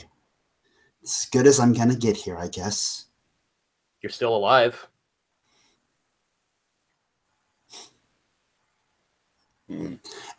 In typical despicable fashion, he just quiets up and looks at both of you, dismissively. So what do you want to do next? Now, there is some logistical trouble that you will find as soon as you start getting in contact with people, is that the energy that he had kicked out had sent a panic throughout the circus. So one of the reasons there's nobody looking at the gaping hole that you brought was because people and animals are running around. So the scene itself is a little crazy and disturbed above ground. You will quickly find this out. So the real question is to make a hole for people to pick this guy up, or at least counteract whatever nonsense he just fired off. Truth be told, honestly, they'll find a way to get him. So that's not so worried. It's just more like either how do you guys get out, or if you want to deal with it, you can. Well, I know I personally don't have the leverage to calm down an entire crowd. I don't have that power. So, I mean, there's really not a whole lot I can hope to do at this point. So it's just a matter of patch up the balloon painter, get him out of there, and probably just make sure this guy doesn't go anywhere. Well, he's not going anywhere until our pickup gets there. Okay. For the sake of time, yeah, so the two of you get up top. Oliver, is there any special way you wanted to handle the situation before I just kind of gloss over it? I want to just knock him out before we go. Sure. Well, and it's like, because I'll know these points in the body to actually knock someone out. How do you do it? You said it's pressure points? Oh, I'm sure with your Street Fighter, I mean, like, you know how to choke him out, if nothing else. Yeah. Like, do you do that before or after he treats you, though? I was like, thank you for your cooperation. Choke. Yes. Okay. So basically, so are you saying that you guys are going to wait till the people come to get him because that's when he could release the thing and you could choke him out? And yeah, that's the idea. Okay, so if you guys hang out long enough, you just basically hear the panic and chaos above, and the occasional, roar of an animal and trunk horn of an animal and stampedes and stuff. But in probably, let's say, like 45 minutes or so, a helicopter lowers like a rope ladder, and an individual climbs down the rope ladder. And the person, you've both seen the person before, just another Bastion courier. And he climbs down. We'll say his name's Eddie, just to have somebody, a familiar face. And Eddie, basically, salutes as he comes down the rope ladder, looks to the two of you. Okay, so this guy we're taking, we have to get you two out of here. What else? We need to get to Illyrium Hall as fast as possible. Lucky for you, I got a chopper. So the maniacal, what was I thinking in my head? The mental muncher releases his hold on Umbra. So Umbra, you no longer have the mental block problem. Great. You have a clarity that comes to mind. So as we enter the hall, you will now remember things about the hall and about things inside. You didn't get, it's not like you know everything about it, but you'll remember more than you did. The guy gets tied up after he's choked out. Restraints are put on his hands and his feet, as mentioned, probably by Mathis. And he is basically, they give him like one of those beds, as if he was like injured. And then it gets pulled up, and then everyone gets in the chopper, and the chopper flies to Illyrium Hall. Of course, flying to Illyrium Hall, I believe, so everything's still kind of been in the same day. So, Jim, did you feel like I was still going with the same motif that it was the same day? You talked a little bit about, Oliver's character waking up. I mean, unless you want it to be the next day, it's probably evening. I imagine it's fairly late. Like I said that I would get Herc's bracers back to him by 11 o'clock that night. So I gotta make sure to take care of this before those turn into a pumpkin.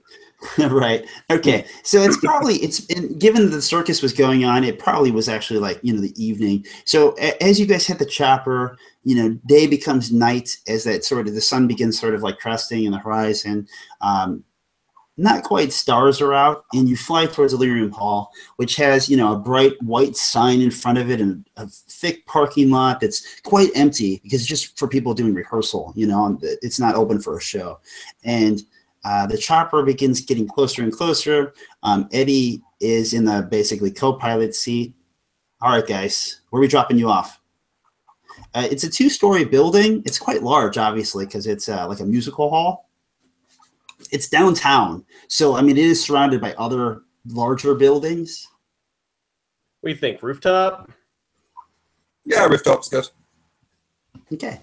Do the two of you get dropped, lowered by ladder, or do you think that should the chopper land? Well, the question is there a helipad, right? Because if there isn't, it's ladder or nothing. Yeah. Okay, so it'll fly relatively close and try to stabilize, lowering the ladder down so that basically the two of you have to climb down like about a dozen feet on the ladders. So there's the loud rotors that are just chop, chop, chop, chop, chop, chop, chop. It makes a lot of noise coming up, but at the same point, there's probably a lot of noise going on inside. Mm-hmm. But, you know, I mean, some people will obviously know that something's going on up top. And the two of you are on the rooftop. It's dark. The rooftop, as you can imagine, is, you know, has nothing going on except for there is basically a door to a stairway that goes down. Otherwise, you could go to the lower level from the rooftop, you know, with like the typical, you know, 10, 12, 15 feet drop. But it is attached in a way that you could lower yourself or jump down if you wanted to. Where do you want to go first? Otherwise, the clear way is a staircase. Staircase for me, I'd say. Yeah, it's just a matter of make sure that if it's warded, it says wards are down, right? That's what that mental muncher said. Are they in fact dead? What I could do, if I imagine I could actually, I've got this blanket I just grabbed from that safe house. I could make that go out of phase, put it through the door, and allow it to solidify. Cool. Yeah, sure, yeah. Okay. I'd make you roll, but there's no need. So yeah, you go, you do such. It seems unaffected. But if nothing else, it seems it also probably would kind of protect anybody who went underneath it if there was something to worry about. But yeah. So I just go through. We just open up the door. Okay. It's the two of you hit the stairs, and you can begin to hear the music sort of echoing through all of the building, right? It's not loud where you're at because obviously you're far away and outside in the hallways, but you can hear it.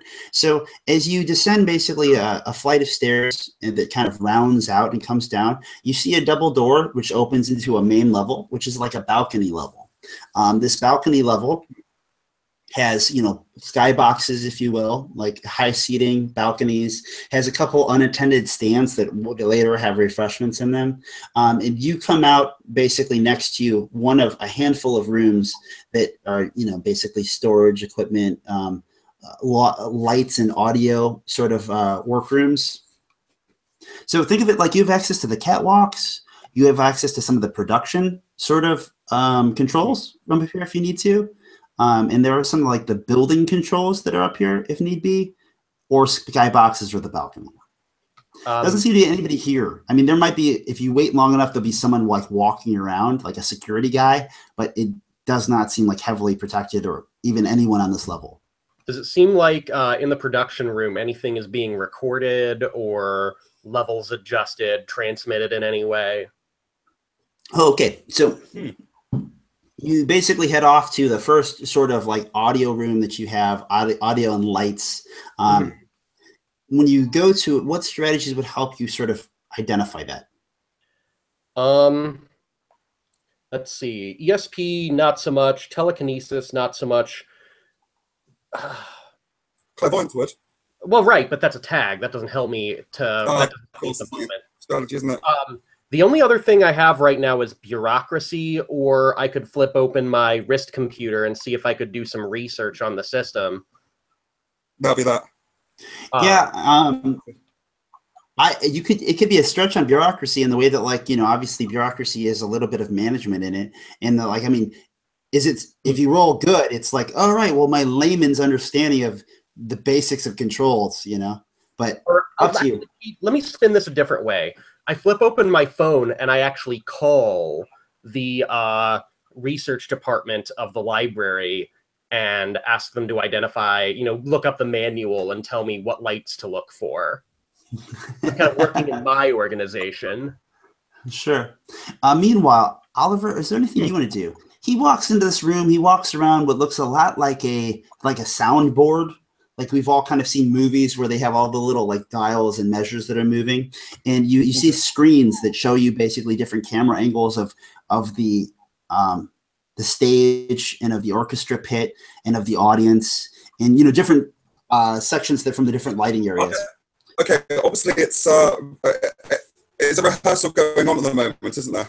Yes. So while the audio is even more muted in here, I mean, you can press buttons to allow more of the audio to come from the cameras, but otherwise you see, you don't see a notable conductor, but you do see basically a not a full orchestra. You see probably what 8 people with instruments that are playing, and then on stage you see what looks like a musical production, which probably has about 20 people. The backdrops do look a little religious in nature, and obviously you can see a giant sign that says "Rejoice." Okay. I'm gonna. Is there anything that looks like anything like? So I would just like I would just start pulling things down on the intuition that things are down for quiet and up for raise the volume. Yeah. Of course. Everything, if I can. Sure. Do you have any strategies that would help you find it?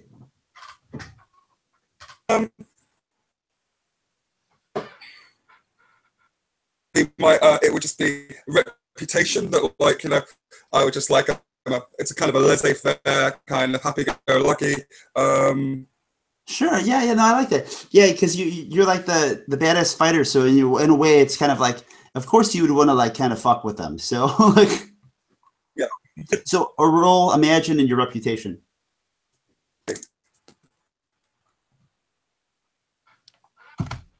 It's a double fail. I've raised the volume. Okay. Did you raise the volume in here, or did you raise it down there? It's been raised the volume in here, actually. Okay, but you double failed. Do you have any tags that would help you?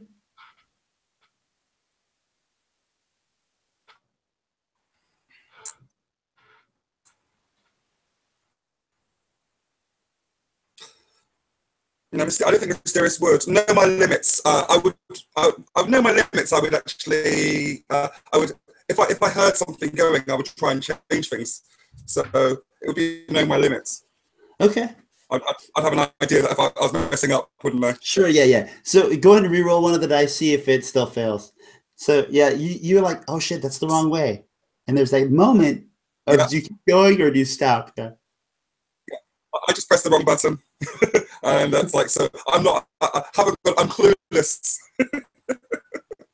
So did you get one success or no successes? No successes.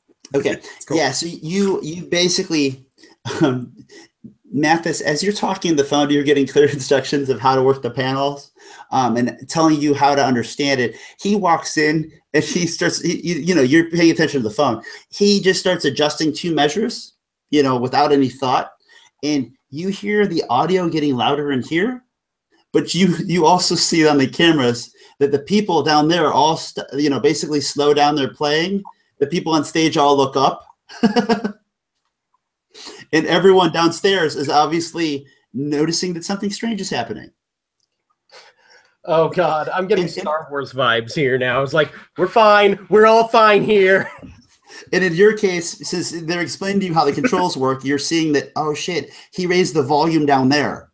So they all noticed that the volume of their music, the volume in the hall got loud. Awesome. Okay. So I've got 2 thoughts, right? One, did I get any information as far as, is it transmitting? Are we being recorded? Anything like that? Oh, you mean like no. Yeah, there's no obvious sort of like viewing security monitoring of your station. Awesome.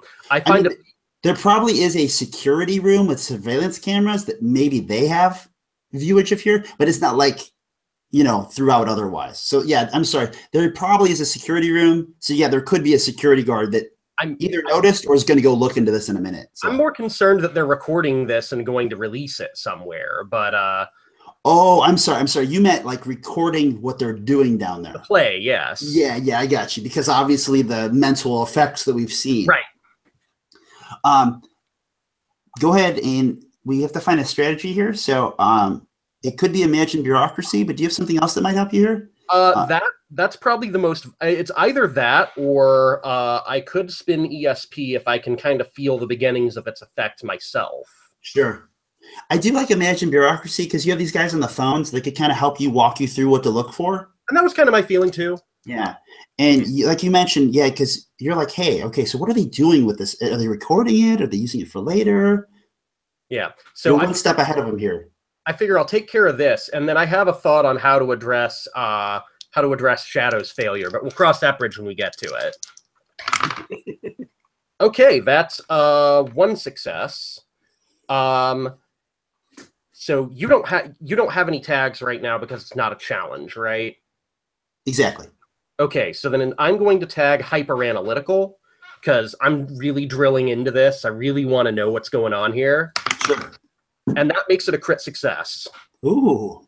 Okay. So I'll ask you first because you were already geared right towards it. So what's the best thing that could happen here? I know exactly whether they're recording it, what their plans are based on the format, right? So if it's being recorded, let's say in CD audio, maybe they plan on selling it. If it's being recorded in maybe HD or something like that, maybe instead what their plan is to stream it, something like that. One way or the other, I know what they're doing and how to stop it. Okay. Oliver, what's the best possible thing that could happen out of him trying to dig into what they're going to use this for? The best possible thing is that it is only just a practice, and that there's nothing sinister happening right now, because the maestro hasn't turned up yet. So they're just rehearsing, and they're waiting for the conductor to turn up. Okay. That's a really good one. Okay, so you see that basically they have scheduled performances. So all of the typical routes, they will be recording Rejoice. You obviously can see the clear train of thought here that it's something religious in nature. So it will probably be something that'll be used in churches. It's Christmas related. So as in like the birth of Christ, Christmas related.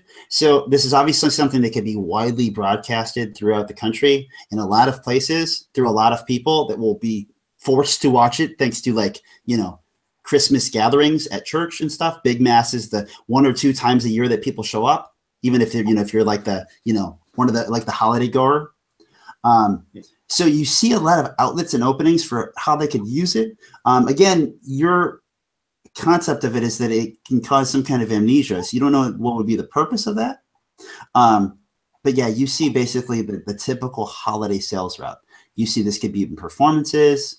It's going to be across stages and churches across the country.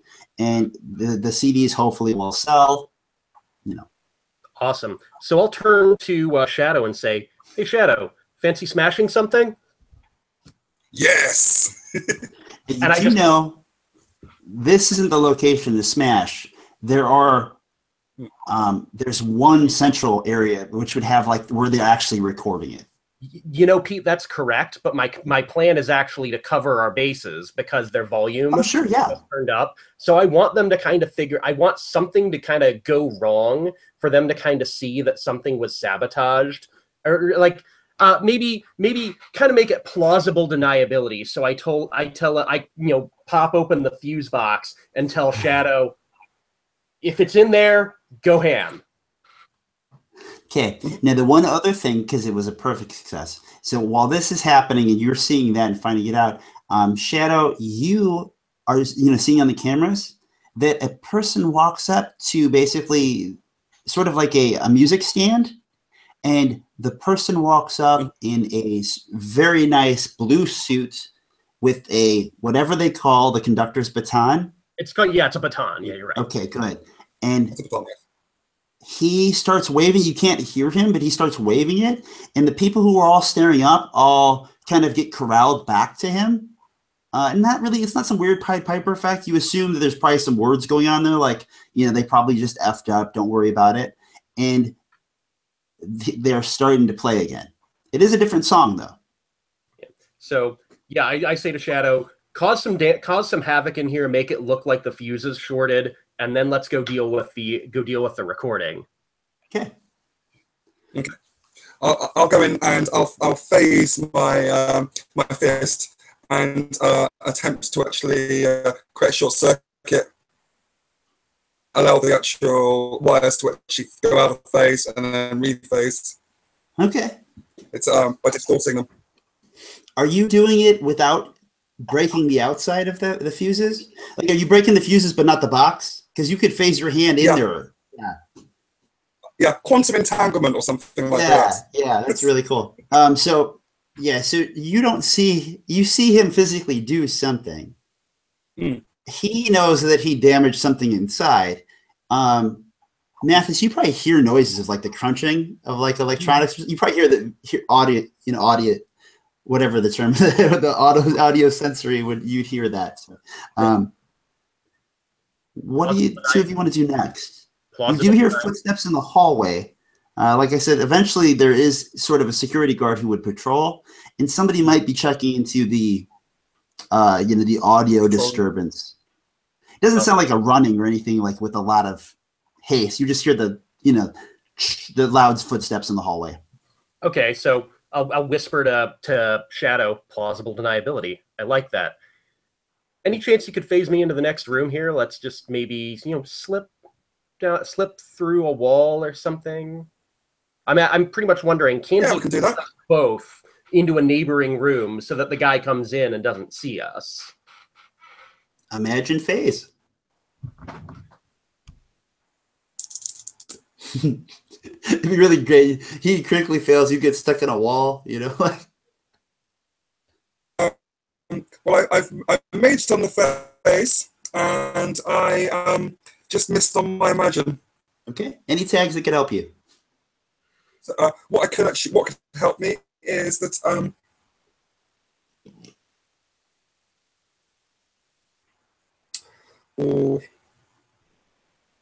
maybe you could actually tag your relationship aspect with, or tag with me. Actually, that would be following my plan. Yeah, we've got such a close relationship that that I know you.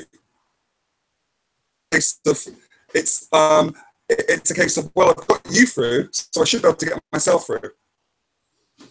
And it makes sense because, like you said, he's your smart guy, so he came up with a smart idea. So, yes.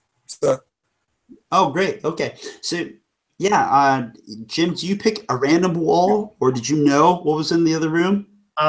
I'm not concerned with what's in the room. I'm concerned that he's not looking in there. Like if he's doing, if he's beelining for our room, I'm looking to slip behind him. If he's just doing a standard check of all of the rooms, I'll slip into one he's already been in.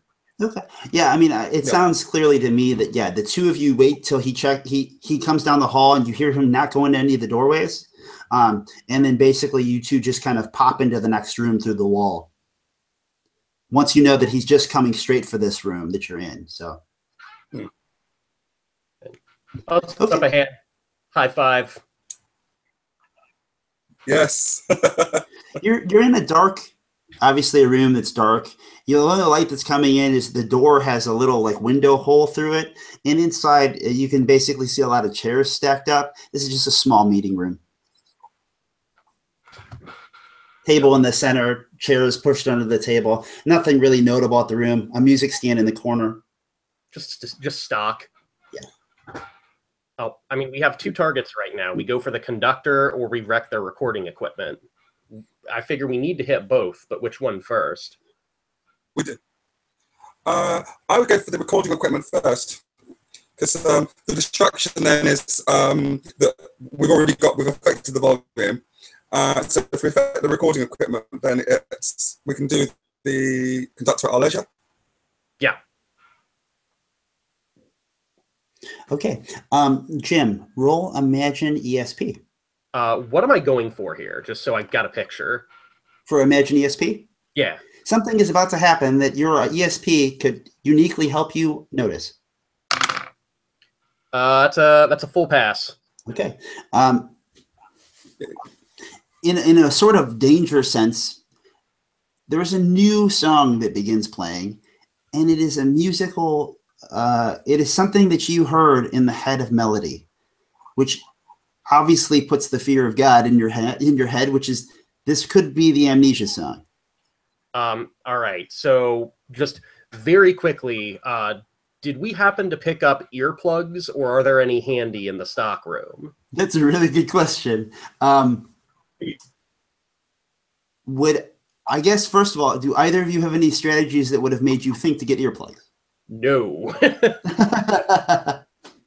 Oliver, No. would any of your strategies made you think to go get earplugs? Maybe the supernatural knowledge, purely from our repeat exposure to the sound effects, and after having being knocked out by the wards. Okay. Talking about music. Now, I think that was a tag, right? Do you have any strategies that would help you? Sorry, it would have to be in an imaginative way because of sound waves phase through things. Interesting. Okay, you could say imagine phasing, but you know what comes to my mind is you have that fighter reputation, and fighters these days always come out with like headphones. Yeah, that's true. Well, you might not have earplugs. You might have like headphones, like noise canceling headphones or something. Because when fighters come out to fight, they always have because they don't want to hear. They don't want to be disturbed. They're trying to stay focused. Right. So imagine a reputation then. Yeah.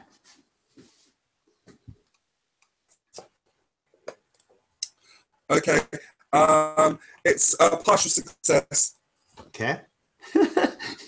And do you have any tags that would help you? Otherwise, you got headphones but no music or something, you know? Here's where the supernatural knowledge comes in. We're trying to spin earlier. Yeah. The tag will be supernatural knowledge, won't it? So. Did you say that was successful? Was not. Okay. I rolled the same number again. So. Okay. So yeah, you. Now, first of all, he heard the song, and then you'll hear the song and recognize it. So you reach into your pockets and you find your headphones, but yeah, you don't have any music on you, unfortunately. So you don't have something to cancel the noise with, but you do have a device to put in your ears. I mean, that's not hard. That's not a hard problem to solve. If they have a stock room, they've got discs of something that they've recorded before, or maybe just like just a random recording of some some kid's pageant or whatever, something innocuous. Well, I mean, likely you both would have like cell phones or something too. They probably have music, but oh yeah. So yeah, that's what I'll say to him. You find some kind of audio source. Don't worry about me. I can handle it. So I'll actually do that and look for the music. We're gearing up for a final challenge here. So I'm going to go ahead and start it just because of time.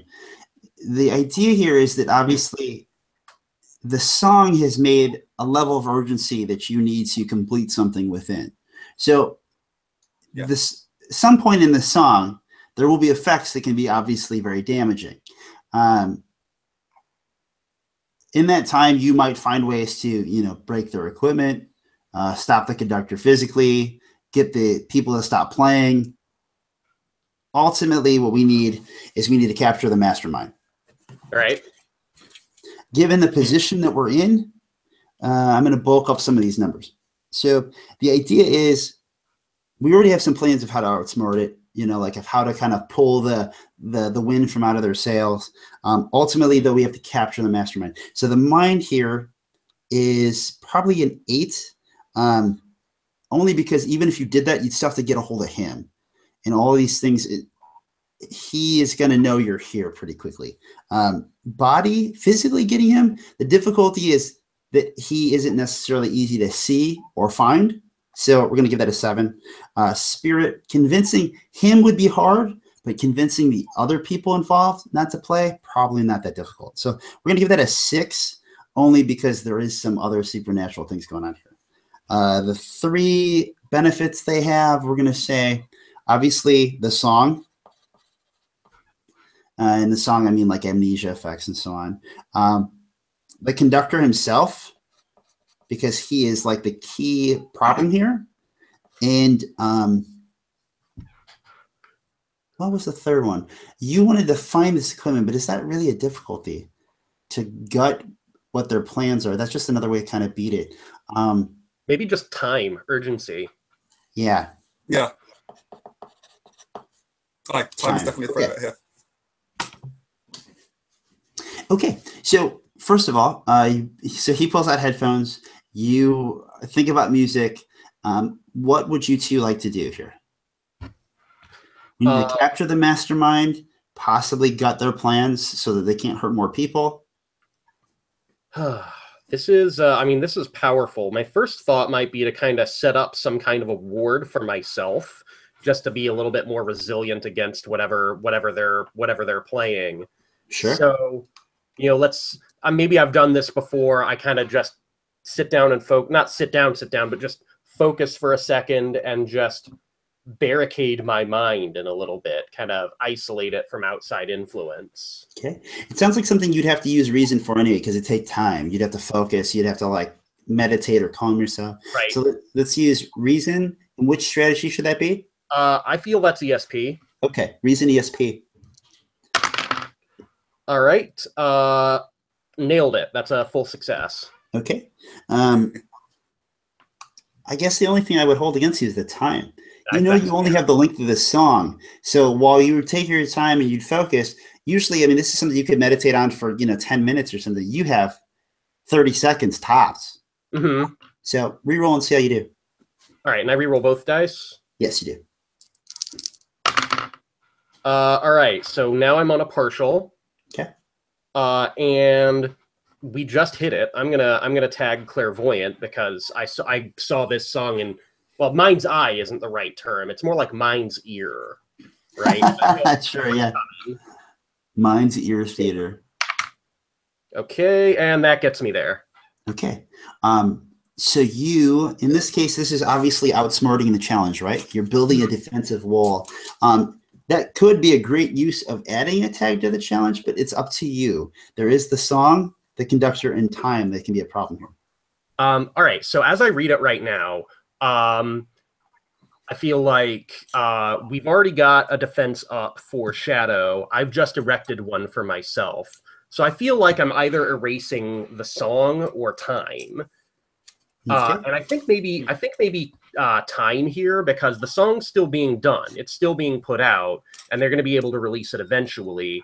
But we're not necessarily as under the gun since, the effects aren't going to hit us. Gotcha. Okay.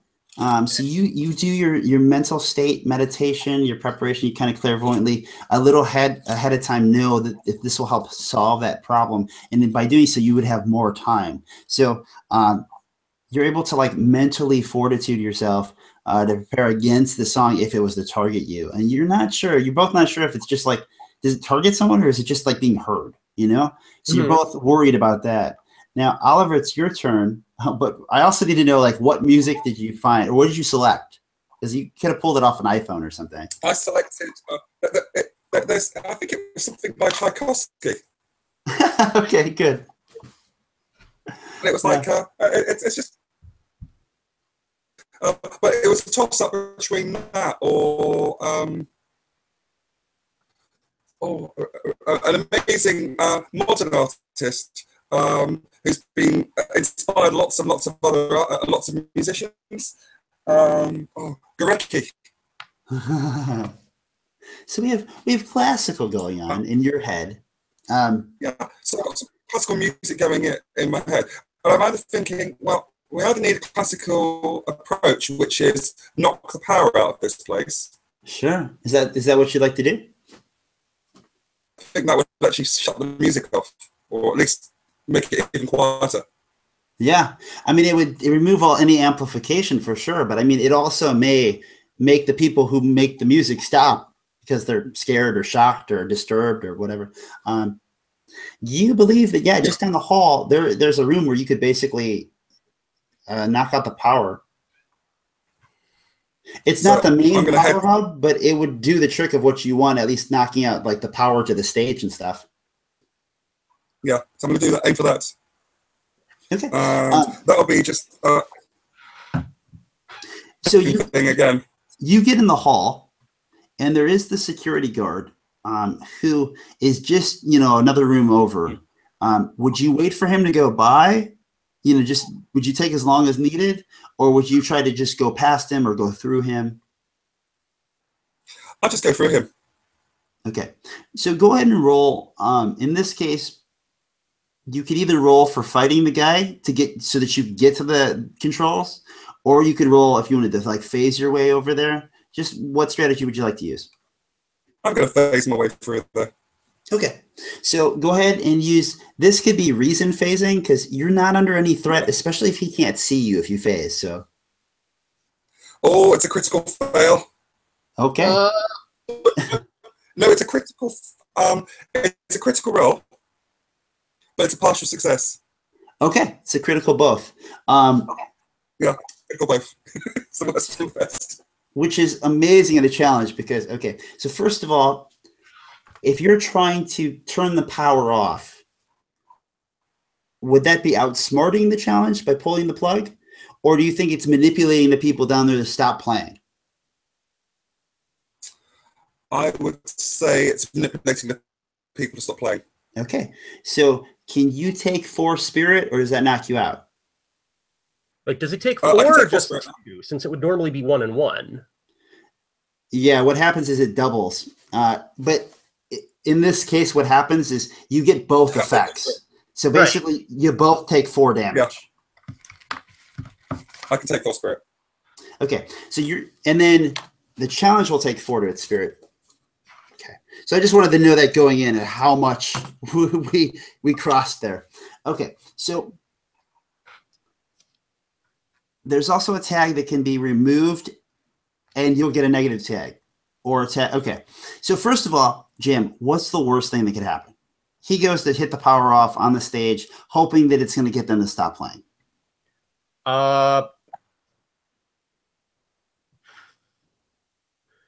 If we're talking worst thing, maybe that drives the conductor kind of into a frenzy since he knows he's being messed with. So it's like onward, more. Oliver, what's the worst thing that could happen? The worst thing that could happen is that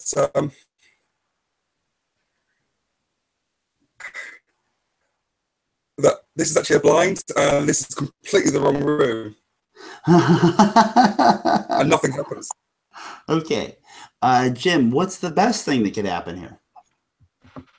I imagine the fact that no one knows where they are in the music, right? Because they can't see the conductor if the power's messed up. Oh, good one. So now they're sort of out of sync and the music is having unpredictable effects and probably not before. Okay. Oliver, what's the best thing that could happen here?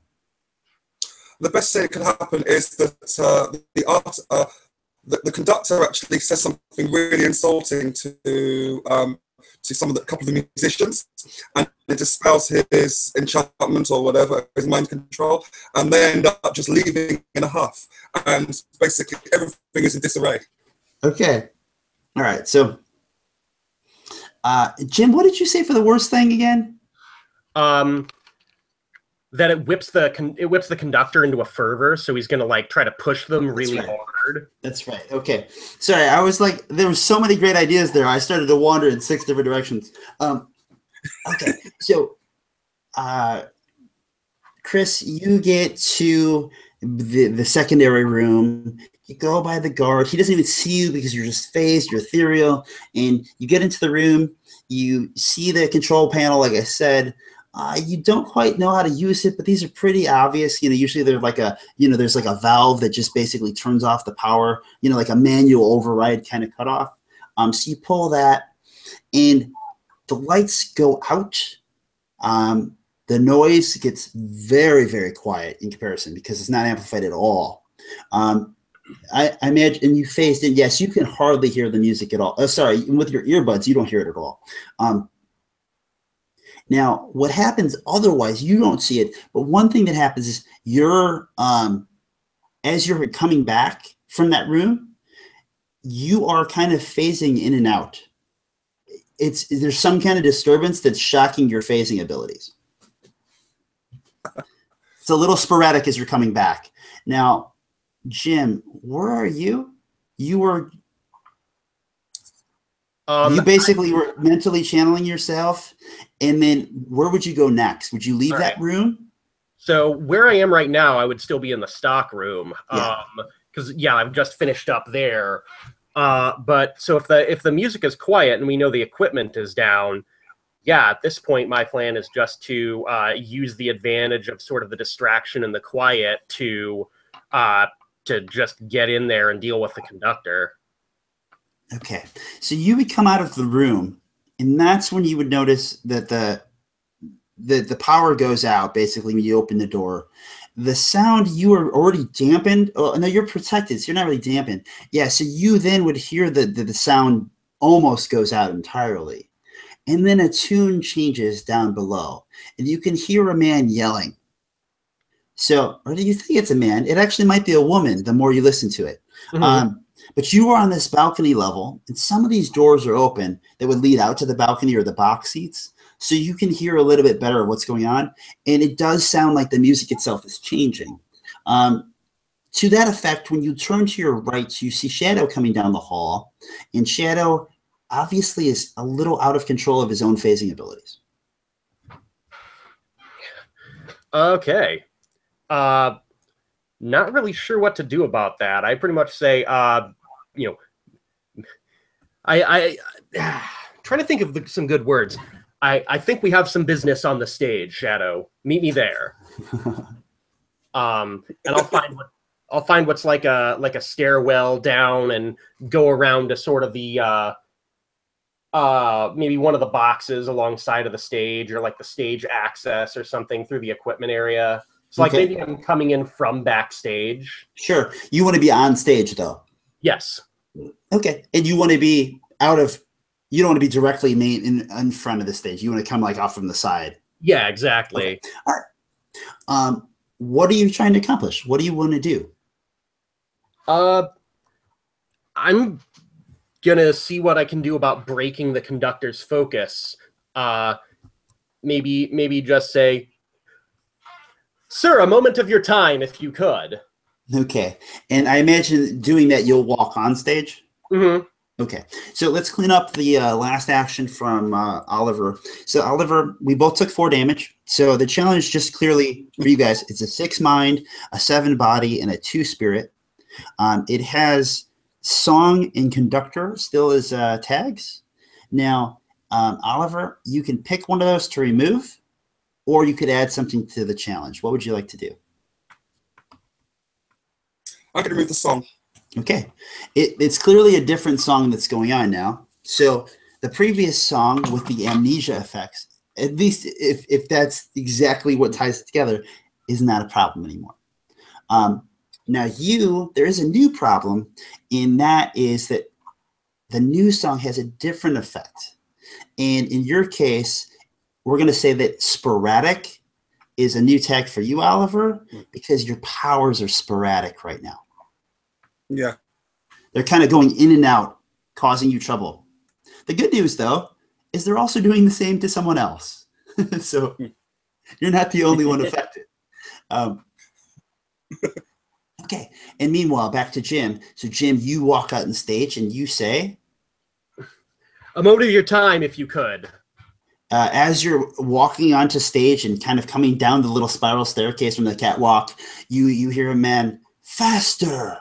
No, that's not right." And then you hear a woman say, "What are you all doing? That's the wrong song entirely. You, out of my spot." And when you walk out, you announce this, and you see that there's a woman in a blue sort of like a business sort of outfit, like a business suit, but female suit. And she is got the baton. It's a different person than you saw before. And as you say that, you see that she stopped talking for a moment because she is going in and out of being invisible. Huh. All right. So you hear every other word, which is like, what, this, stop, song. And you know what? I think I have a strategy for this now. I'm just gonna try to break their will.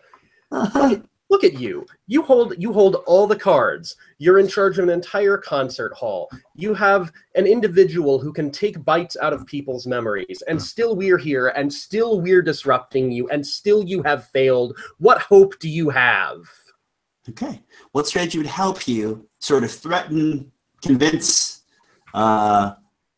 what is that? That's like a grandstanding, you know? Yeah, I'm tapping into my empathy here and just trying to make them feel dismayed, like they're just hopeless at this point. I'm just channeling this feeling over this hyper emotional feeling of you are hopeless. So I'm hearing ESP, it sounds like. Yep. Okay. Imagine, given that you did it on the whim, you were like, wait, I think I can use this. Right. Okay, I have one hit right now. Okay. With the one hit, it's you and the conductor. So the conductor has a moment there where she kind of holds her powers at bay, and she waves the baton for them to play and to try to drown out your voice, given that you have no amplification. So reroll your success and see if it stands. What tag did you hit there? Pete, what tag did you hit there? Conductor. Got it. Okay. All right. No, I got a 1, so we're still on 1 success. Okay. And you have belief as well. Yep. I'm gonna wait to see if I need it. First, I'm gonna tag emotion driven because again, this is whimsical. This is me just like showboating, like, please. Yeah. You think you've got this? Nah. Oh, crit success. Oh, okay. 1-1. Oliver, what's the best thing that could happen here? Obviously, it will defeat the challenge. So think of what's the best thing that could happen here that takes us home. Okay, the best thing is that the actual she actually just starts crying, or actually stands firm and just says, "Okay, I surrender," and explains why she's been doing what she's been doing, which maybe she wants to make the world a better place. How come the villains always try to do that? And Jim, what do you think? For my part, I'm going to piggyback off of what Oliver said and say she wants to make a world a better place and realizes the error of her ways, which then leaves the two of us and Bastion to maybe give her a way she can maybe use her powers for good. Like that. Okay, so when you start saying that, she tries to get them to play louder, but they don't listen. A couple people play louder and they look at each other as they realize that she is kind of coming in and out and she has no power over them, even because her authoritative tone is disrupted. And the man who was just taking place before her was playing perfectly, was using the symphony, immaculately, and then she was not able to do so. Mixed with you, a strange individual on stage who's calling her out, a person that none of them like in the first place. She's an individual that's used to being able to be invisible, for better and for worse. And now that she can't use that to hide herself or remove herself or withdraw from this situation, she looks at all of them after they all kind of just stop and stare and no longer allow her to control them. And she says, "I don't need any of you anyway." But in whatever motion she makes, she cannot make herself disappear. It notably stresses her. And then she makes eyes with you. And what do you say? I'll put my hand on her shoulder and just say, "Stop. It doesn't have to be this way."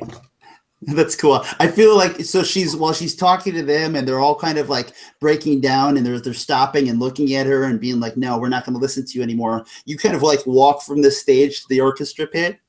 Yeah. And you put your hand on her shoulder. Now, Oliver, what are you doing right now? Well, actually, and started heading towards the orchestra pit to catch up with Mathis, and actually to actually witness this and speak out to her. So you come basically out of like a side door on the lower level where there's the seating, and as you're kind of like jogging down the hallway and kind of going in and out with your phasing, you see him just slowly walk up to her, put his hand on her shoulder, and you see all of the people in the pit kind of like, talking down to her and dismissing her, and at which she just kind of turns by the time Mathis puts his hand on her. And Mathis, when you put your hand on her, you can see that she's just crying. She's just a little uncontrollably sad at the moment. She's trying to hide it. She's trying to be like, tough and durable. And I'll just say to her, look what you're doing. Look what you've done with your powers. You're taking things from people. You're hurting them. I think you see that now. And she looks at you, and behind you is the big sign that says rejoice. And she's a little misguided as she looks past you and sees that. I just want everyone to be happy. I just want them to forget all of their sorrow. And she's just got pain all over her face. And you know that doesn't work. You know that happiness is nothing without the sorrow that puts it in relief.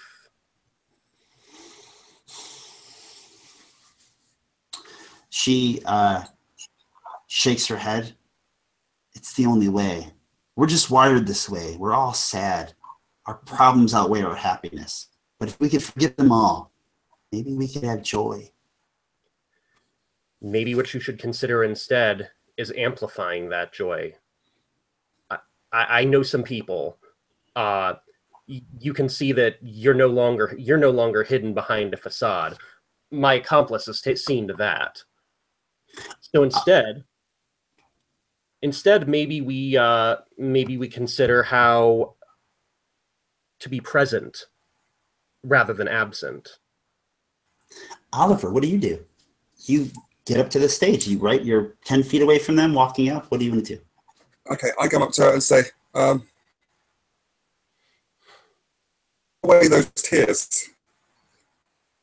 The tears of strength. There is no fear. There is no pain. There's only now. And come with us, and we will make the world a better place. Okay. You put a smile on her face between the words of both of you.